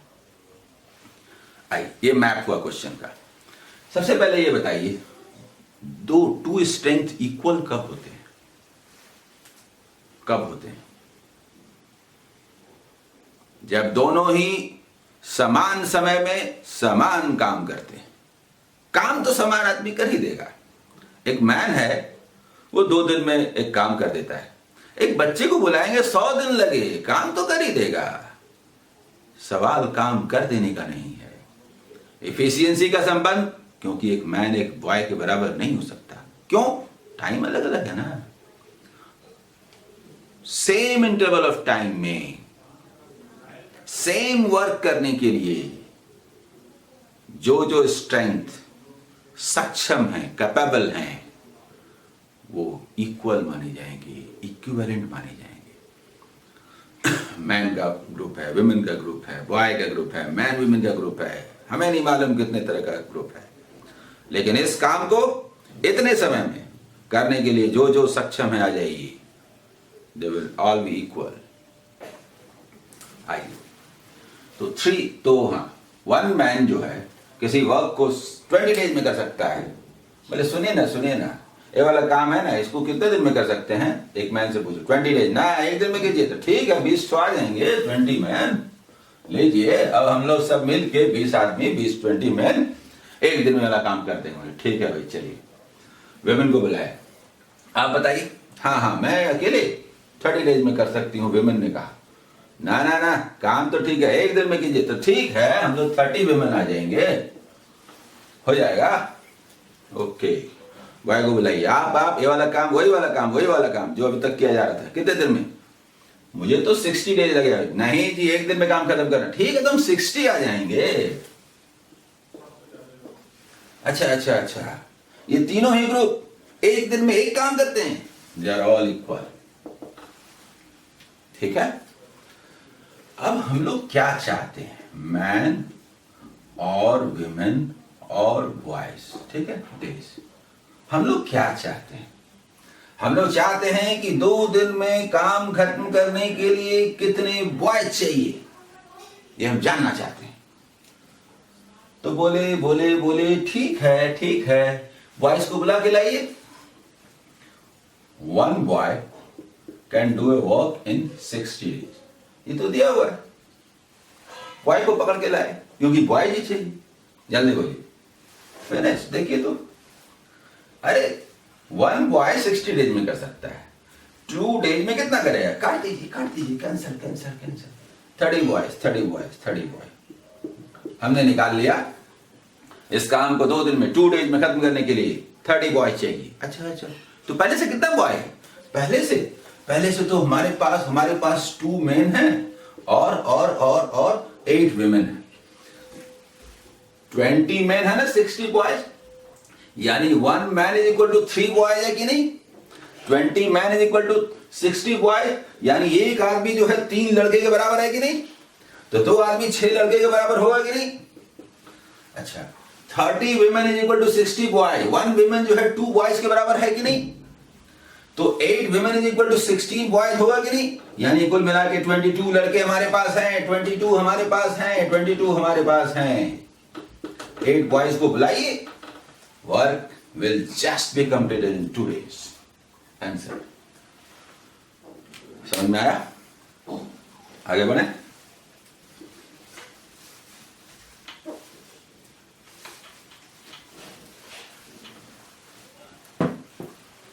फोर्थ क्वेश्चन देखिए। A can do a job in 20 days, B in 30 days, C in 60 days. Individual rates दिए हुए। If A is helped on every 3rd day by B and C, then in how many days the job is finished? The job is finished. Question का map क्या है जानते हैं?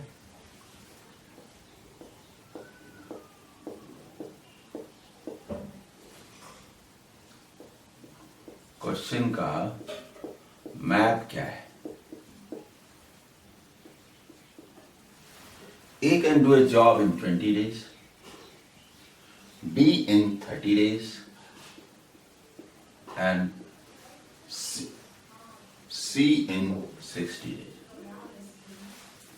मैं चाहता हूं कि क्वेश्चन आपको समझ में आए और सबों को समझ में आए, तो थोड़ी देर के लिए क्वेश्चन के डाटा को चेंज करता हूं।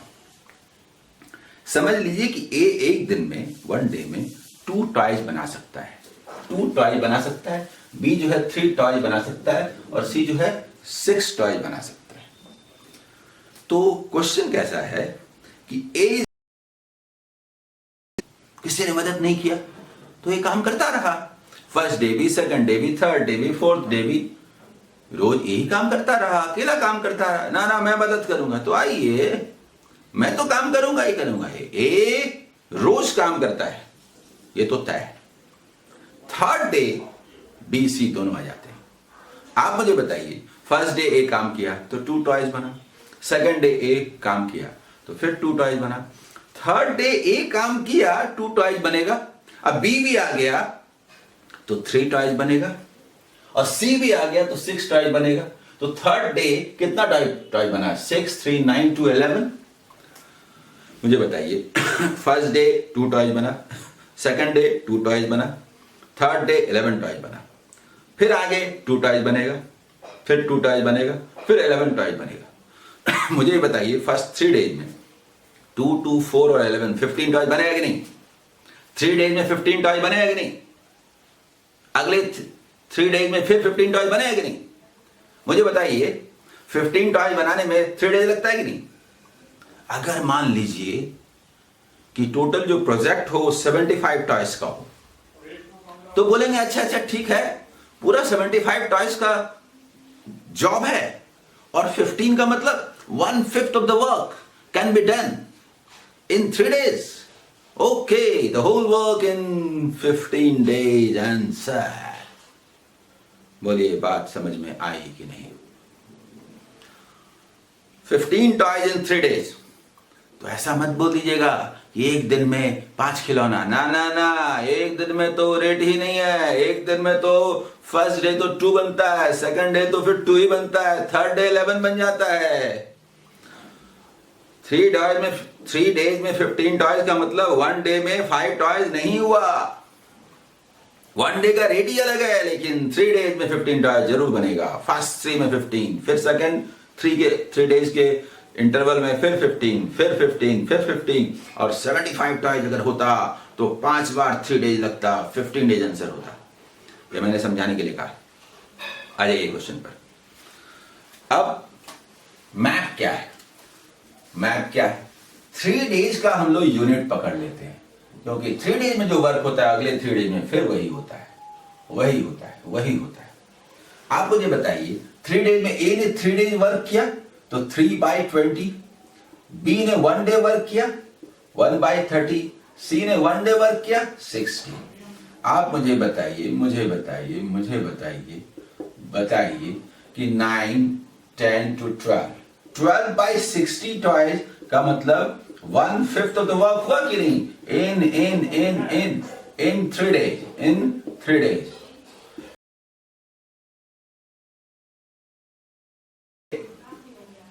3 days. 1/5 of the work in 3 days. The whole work in how many days? How many days? 5 into 3, 15 days.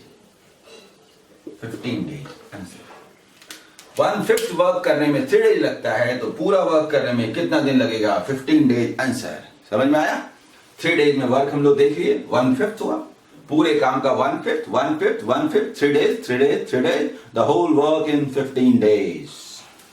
ठीक है, समझ गए? इसके बाद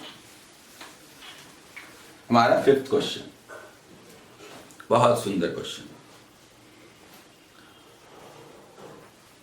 A and B can do a job in 16 days and 12 days respectively. 4 days before finishing the job, A joined B. B has started the work alone.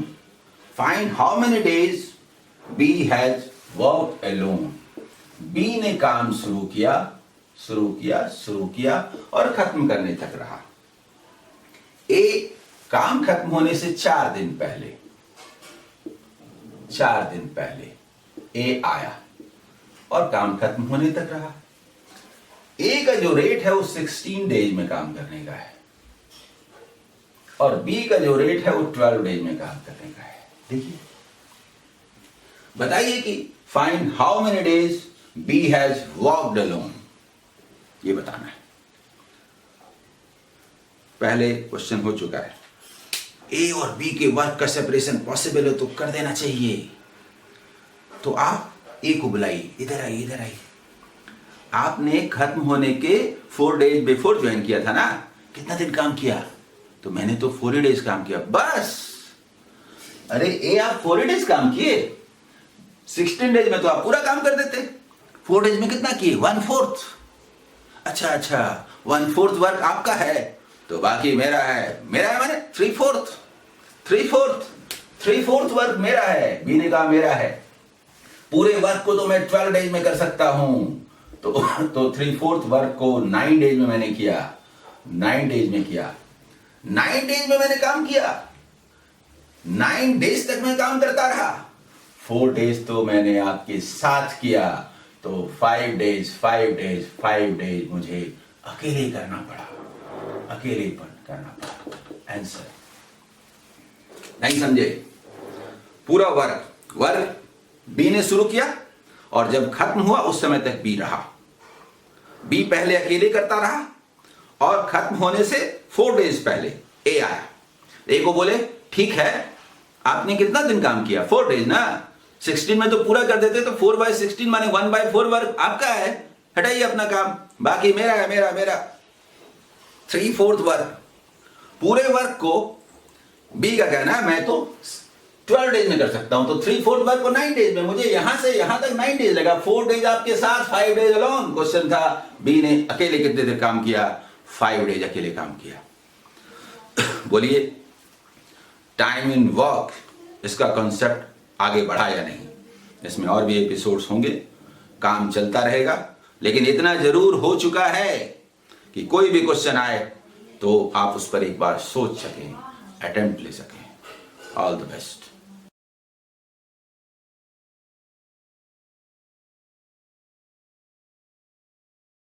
Welcome.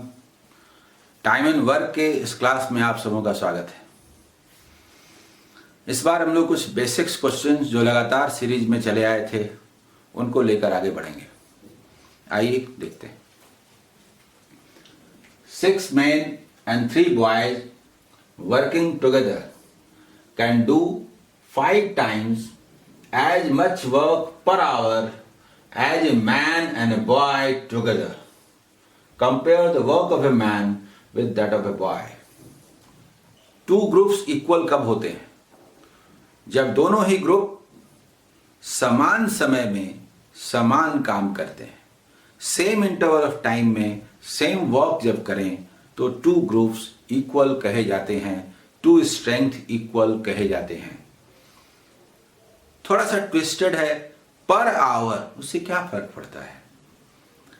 Per hour आप 5 unit work कीजिए और कोई 10 unit work करे, per hour double work करे तो per day भी double ही किया ना।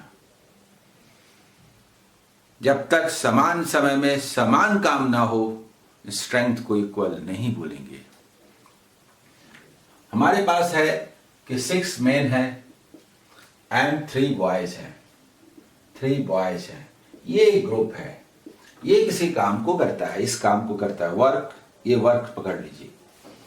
अब एक मैन है और एक बॉय है, 1 मैन एंड 1 बॉय, ये भी उस काम को करेगा। लेकिन क्वेश्चन ये कह रहा है कि ये स्ट्रेंथ इसकी तुलना में हर घंटे 5 टाइम्स वर्क करता है, तो ये 5 ठो आ जाए तो अब बराबर ना हो जाए। अगर लिखा रहे कि एक मैन एक बच्चे का 5 गुना काम करता है, 5 टाइम्स, तो 5 ठो बच्चे आ जाए तो बराबर ना हो जाए। तो 1 मैन इज इक्वल टू लिखेंगे कि नहीं 5 बॉयज? बताइए। ठीक है, इसको सॉल्व कैसे करें?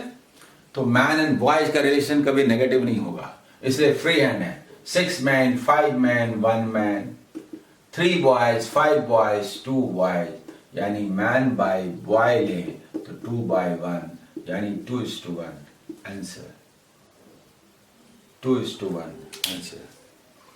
समझ में आया? ठीक है।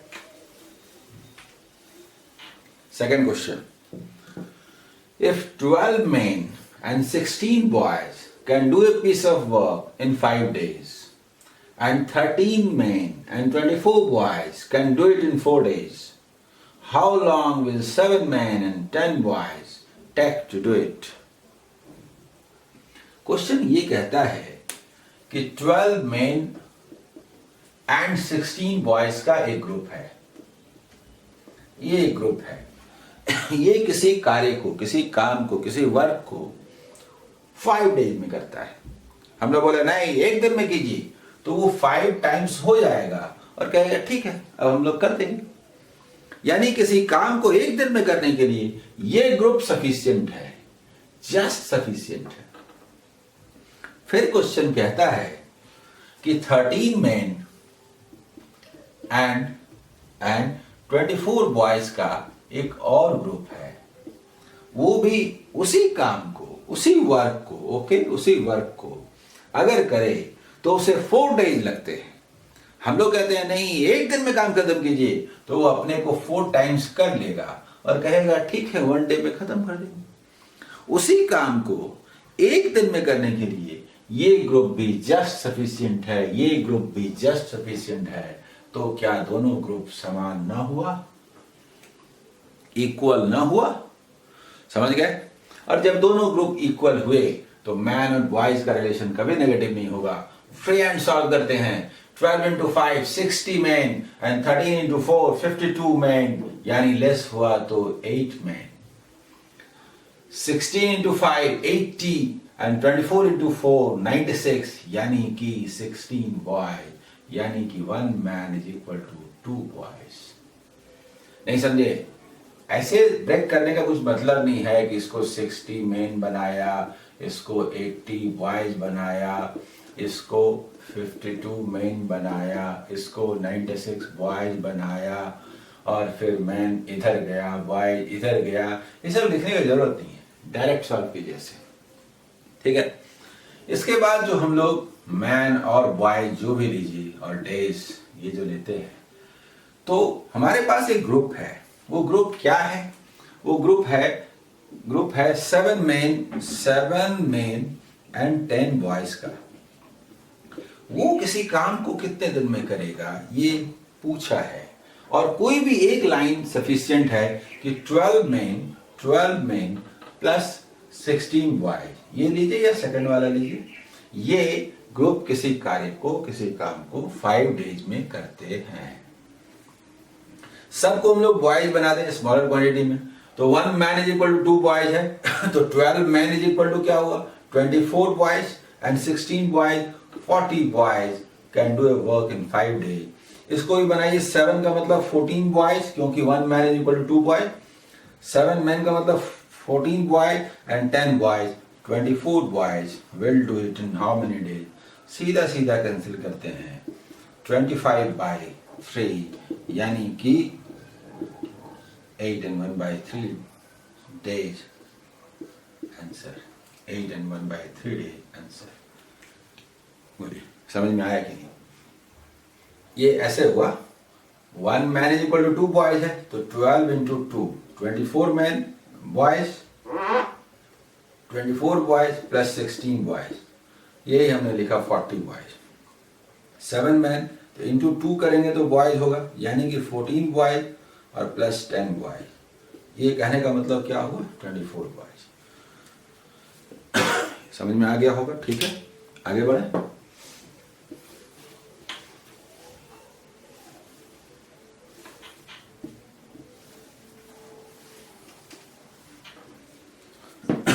Third, if 10 men can finish a piece of work in 10 days, whereas it takes 12 women to finish it in 10 days.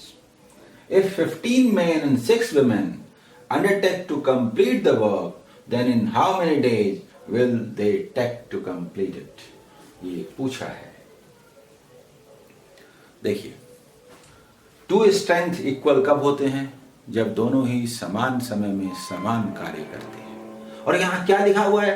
10 days में किसी काम को खत्म करने के लिए 10 मेन चाहिए, और 10 डेज में ही उसी काम को खत्म करने के लिए 12 विमेन चाहिए.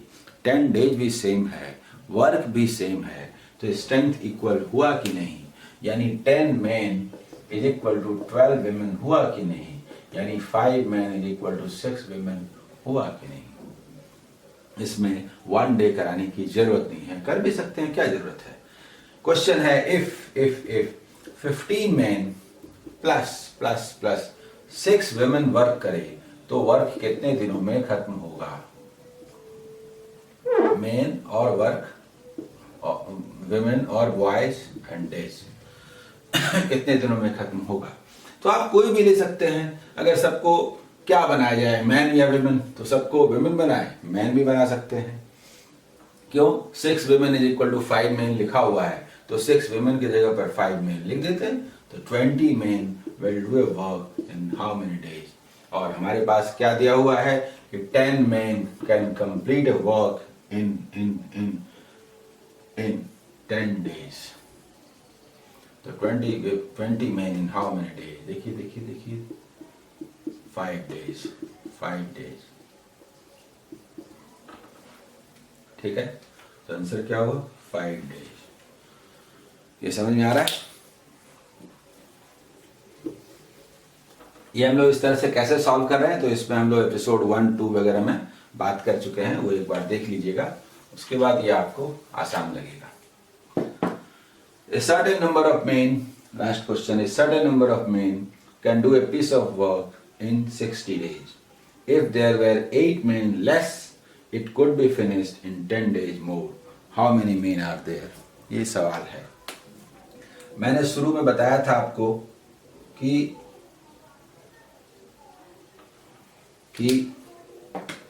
फॉर्मूले का भी यूज करके बनाते हैं, और 3 मेथड से मैंने बात किया था कि इन 3 में से कोई भी मेथड यूज कर सकते हैं। तीनों में कौन बेस्ट है ये नहीं कहना है। ऐसे कंडीशंस आएंगे जहां पर कोई तरीका सुटेबल होगा, कहीं कोई। यहाँ पर फॉर्मूला जो मेथड था M1 D1 H1 W2 equals M2 D2 H2 W1 वो सुटेबल है। क्यों? ये जो हमने बोल रहे हैं M1 D1 is equal to M2 D2 M2 D2 या जो भी है, जो भी वेरिएबल्स हैं वो A certain number of men लिखा हुआ है, लास्ट में पूछा है how many men are there, let it is x, तो बोलेंगे x men M1 हाँ can do a piece of work in 60 days M1 D1। if there were 8 men less, 8 persons कम होते तो ठीक है भाई, इतने होते, then it could be finished in 10 days more 60 में होता था ना 70 में होगा। M1 D1 equals M2 D2, इसमें कोई प्रॉब्लम नहीं है। ये बेस्ट यूज है फॉर्मूले का, 6x 7x x equal to 56 answer. यहां पर फॉर्मूले से अच्छा कोई तरीका नहीं है, तो फॉर्मूले से मुझे विरक्ति नहीं है। फॉर्मूले का सदुपयोग करना चाहिए, उससे फायदा होना चाहिए, फॉर्मूला तंग न करे। इसलिए जब तक फायदा विशेष ना हो तब तक हम लोग फॉर्मूला नहीं लेते। तो बोलिए, ये सब समझ में आया? हम लोग अभी लगातार टाइम एंड वर्क के सीरीज चलाएंगे और धीरे धीरे चलाएंगे। देखिए, कुछ लोग जो एग्जाम दे रहे होंगे उन्हें लगेगा ये बहुत आसान, बहुत अच्छी बात है, आसान लगना चाहिए, लेकिन हर चैप्टर में एक रिद्म है, एक सीरीज है। मैंने जहां तक बात किया था वहां के बाद यहां से होते हुए हमें धीरे धीरे आगे जाना है, और बाद में थोड़े थोड़े कॉम्प्लेक्स होते जाएंगे क्वेश्चंस। ठीक है, अगले 2-3 सीरीज के बाद ठीक एग्जाम वाले क्वेश्चंस आएंगे। एग्जाम में ये क्वेश्चंस भी आते हैं, और इसको समझे बिना उन क्वेश्चंस को बनाया नहीं जा सकता। मिससेलेनियस के चैप्टर में आपने देखा होगा, बार बार एग्जाम के क्वेश्चन मैं बनाता हूं टाइम एंड वर्क, तो उसमें जो बेसिक कॉन्सेप्ट का इस्तेमाल होता है वो यहीं से मिलता है। इसलिए इस पूरे सीरीज का बहुत महत्व है, और इन्हें आप गहराई के साथ, कंसंट्रेशन के साथ, पूरे इंटरेस्ट के साथ देखें। All the best.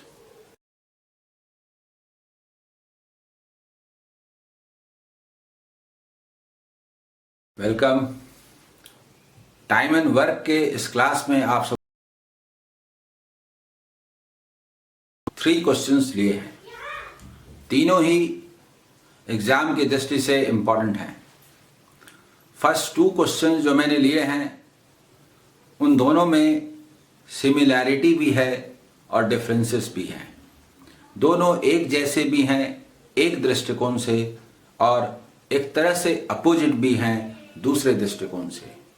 मैं चाहता हूं कि फर्स्ट जो 2 क्वेश्चंस हैं उनके माध्यम से इस चैप्टर के एक भाग पर प्रकाश डाला जा सके, और जो 3rd क्वेश्चन है वो फिर एक बार ऐसा क्वेश्चन है जो टाइम एंड वर्क के प्रति आपका नजरिया स्पष्ट करेगा। फर्स्ट 2 क्वेश्चन के बारे में मैं बात करता हूं। सबसे पहले दोनों ही क्वेश्चन मैं पढ़ूंगा। 1 क्वेश्चन पढ़ने के बाद उसे हिंदी में भी बात करूंगा, फिर 2nd भी पढ़ूंगा और उसे भी बात करूंगा।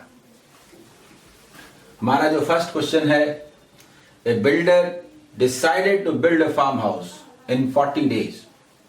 He employed 100 men in the beginning and 100 more men after 35 days and completed the construction in a stipulated time. If he had not employed the additional man, how many days behind the schedule would it have been finished? एक contractor है, builder है, वो decide करता है कि इस farm house को 40 days में बनाया जाना है। 40 डेज में बनाने का डिसाइड करता है। 40 डेज में बना पाएगा या नहीं ये मालूम नहीं। उसने 100 मैन शुरू में लगाए और 35 डेज के बाद फिर 100 मैन लगाए और काम को सही समय पर कंप्लीट कर लिया। वह सोचता है कि आफ्टर 35 डेज अगर उसने एक्स्ट्रा 100 मेन को नहीं लगाया होता तो ये पूरा वर्क या प्रोजेक्ट कितने दिन डिले होता, ये सवाल है। पहले मैं इसे सॉल्व कर लेता हूं, फिर आगे बात करूंगा। सेकंड क्वेश्चन पे बाद में बात करूंगा। 100 मेन उसने लगाया और काम शुरू हुआ। होते होते होते होते 5 डेज, 10 डेज, 30 डेज, 35 डेज जब गुजर गया तो वर्क का एक बड़ा भाग हो गया होगा। ठीक है, जो वर्क हो गया ओके। तो उसने इंस्पेक्शन किया, देखा कि जो वर्क बाकी है, समय तो बस 5 डेज बाकी है। क्यों? क्योंकि वर्क को तो 40 डेज में होना है, 35 डेज तो गुजर चुका है, जस्ट 5 डेज बाकी है और ये काम तो समय पर होने वाला नहीं है। आइए मैप में, वर्क होना शुरू हुआ आफ्टर 35 डेज, इंस्पेक्शन हुआ तो नजर आया कि ये जो वर्क बाकी है, ये तो सिर्फ 5 दिन बाकी हैं, उसमें तो काम खत्म होने वाला नहीं है। उसने 100 मैन को और लगाया, बुलाया, यानी 200 मैन ने काम करना शुरू किया और जानते हैं काम ठीक समय पर समाप्त हो गया। मतलब इस वर्क को 200 मैन ने 5 डेज में कर डाला। सोचते हैं कि अगर उसने 100 मोर मैन एम्प्लॉय नहीं किए होते यहां पर और पुराना वाला 100 ही चलता रहता तो काम कितने दिन में खत्म होता। तो ये 10 डेज लगता, 10 डेज लगता। 35 डेज के बाद 5 डेज ही आपके पास था और 10 डेज लगने का मतलब है 5 डेज डिले। ये 5 डेज डिले होता। आंसर कितना दिन डिले होता? 5 डेज डिले होता। बोलिए, ये समझ में आया? अगर 200 मैन ने जिस वर्क को 5 डेज में कंप्लीट किया, अगर 100 एक्स्ट्रा मैन नहीं आए होते तो शुरू वाले 100 मैन जिस वर्क को 200 मैन 5 डेज में करते हैं, 100 मैन को 10 डेज लगते, यानी 5 डेज ज्यादा लगते, यानी 5 डेज डिले होता। समझ गया? ये हमारा पहला क्वेश्चन था। सेकंड क्वेश्चन में पढ़ता हूं। There is sufficient food for 400 man for 31 days. After 28 days 280 men leave the place. For how many days will the rest of the food last for the rest of the men? Question है कि कहीं किसी जगह में, जो बचपन में पढ़ते थे, किले में इतने सैनिकों के लिए इतने दिनों का भोजन है, वही वाला, किसी जगह फूड रखा हुआ है, यह 400 मैन के लिए 31 डेज तक चलेगा, फूड चलेगा। ये जो सोल्जर्स हैं, ये व्यक्ति हैं, ये खाना खाएंगे। टाइम ऑफ वर्क में खाना खाना किसको बोलते हैं? हाँ, खाना खाना किसको बोलते हैं? नहीं समझे? इतनी बड़ी थाली में खाना लेके बैठे, 4 घंटा तक खाते रहे, 4 घंटे में पूरा भोजन कर लिए। खाने वाला काम आधा करने में कितना टाइम लगा? खाने वाला काम पूरा करने में 4 आवर्स लग गया। हाफ ही वर्क करते ना तो 2 आवर्स लगता। What does it mean? खाना माने काम करना, खाने वाली क्रिया, खाना खाए जाने वाला काम, यानी 400 मैन खाना खाने का काम, यानी वर्क, खाने वाला वर्क 31 डेज में कर सकते हैं। तो चलिए खाना खाना शुरू कीजिए। खाना खाना शुरू हुआ यानी काम करना शुरू हुआ। 1 दिन, 2 दिन, 5 दिन, 10 दिन, 20 दिन, 28 डेज गुजर गए। तो क्या हुआ? गुजर गए तो गुजर गए। 28 डेज का खाना खा गए, 31 डेज का खाना था, 3 दिन का खाना बचा हुआ है। छोड़ दीजिए, हम लोग 3 दिन में खा जाएंगे, कोई क्वेश्चन ही नहीं बनता। नहीं समझे? तभी एक चेंज आता है। 400 मैन ने खाना खाना शुरू किया, माने काम करना शुरू किया। 28 डेज गुजर गए तो गुजर गए, उससे क्या फर्क पड़ता है, गुजर गए तो गुजर गए। 400 मैन है, ओके 400 मैन है तो ठीक है, 400 मैन है तो है। इस खाने को 3 दिन में खा जाएंगे, मालूम है 3 दिन में खा ही जाएंगे, छोड़ दीजिए, खाने दीजिए। अगर आधा आदमी चले जाए, सोचिए 400 मैन इस खाना को यानी काम के इस भाग को 3 दिन में खा जाते हैं। आधा आदमी चले जाएगा, 6 दिन नहीं लगेगा। बोलिए। जो खाना 400 व्यक्ति के लिए 3 दिन का है, 200 चला जाए तो 200 व्यक्ति के लिए 6 दिन नहीं चलेगा। आधे व्यक्ति नहीं गए, 280 men leave the test, then this will last for how many days? तो 120 के लिए व्यक्ति के लिए ये खाना कितने दिन चलेगा? देखिए, ये खाना 10 दिन चलेगा, 10 days। ये बाकी food rest of the man यानी 120 मैन के लिए कितने दिन चलेगा? जो फूड 400 मैन के लिए 3 डेज चलता था, कुछ लोगों के चले जाने की वजह से 120 मैन के लिए 10 डेज चलेगा। आंसर बोलिए, समझ में आया? ठीक है, इसे मैं मिटा दूं ताकि नीचे वाला क्वेश्चन को थोड़ा समझाया जा सके। Okay,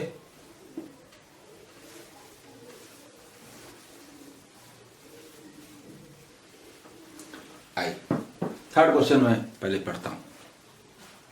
A and B can do a piece of work in 15 days and 25 days respectively.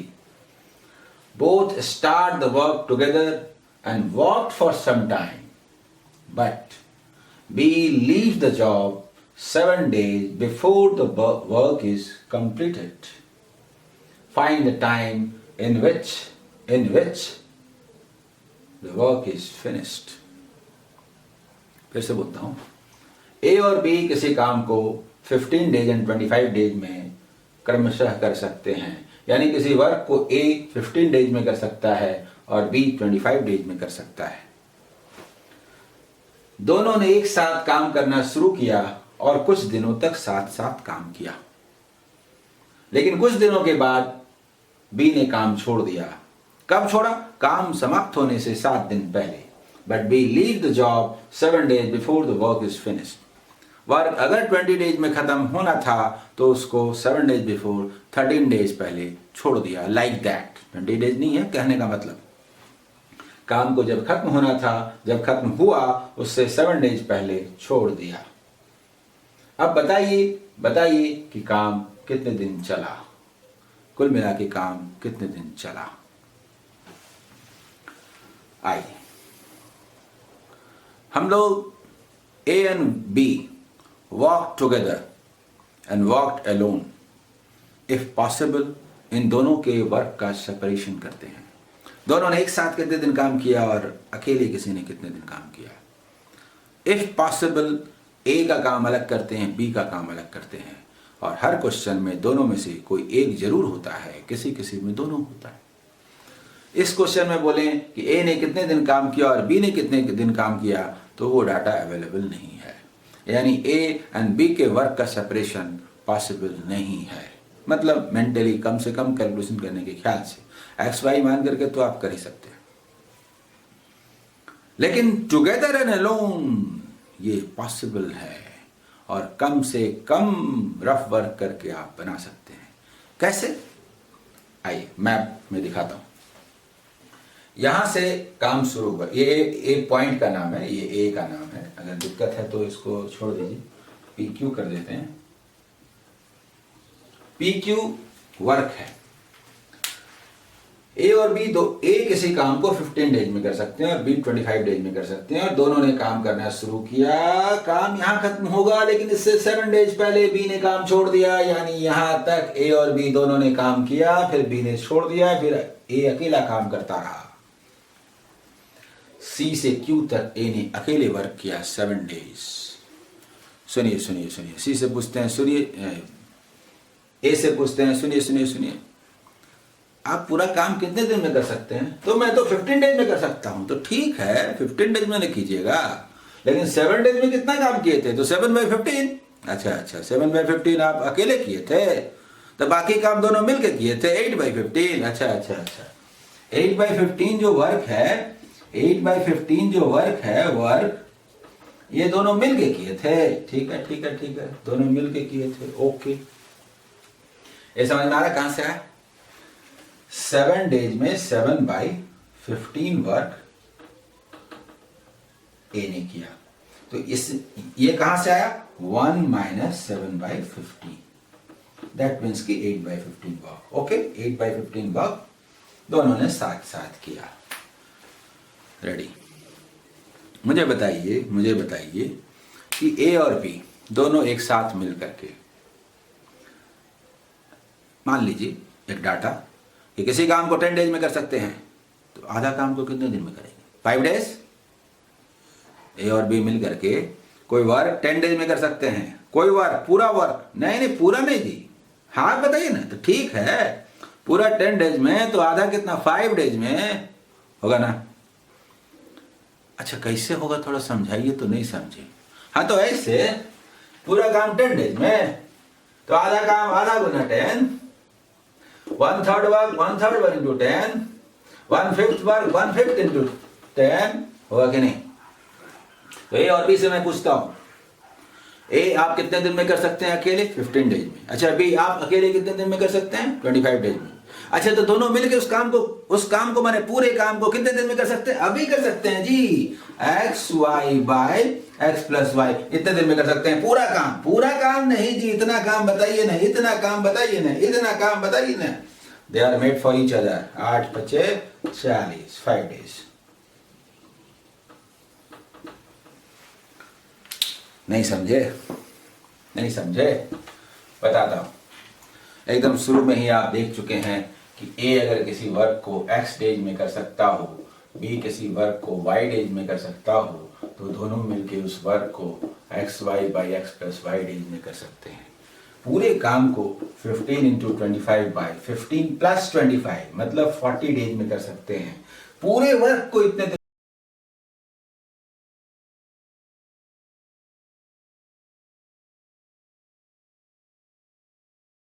कटा कि नहीं? 5 डेज। यानी इस वर्क को दोनों ने मिलके 5 डेज में किया, इस वर्क को दोनों ने मिलके 5 डेज में किया। पूरा काम कितने दिन चला? 7 डेज ए ने अकेले किया था, और बी और ए ने मिलके 5 डेज किया था, तो टोटल वर्क 5 + 7 12 डेज चला। समझ में आया? मेरे ख्याल से आप सबों को समझ में आ गया होगा। ओके, मेरे ख्याल से आपका ज्ञान आगे बढ़ा होगा, टाइम एंड वर्क के बारे में आपकी समझ और साफ हुई होगी। मुझे उम्मीद है ये सिलसिला आगे चलता रहेगा और एग्जाम में आप अच्छा परफॉर्म करेंगे। टाइम एंड वर्क से आने वाले क्वेश्चंस को आप बनाने में सफल होंगे। All the best.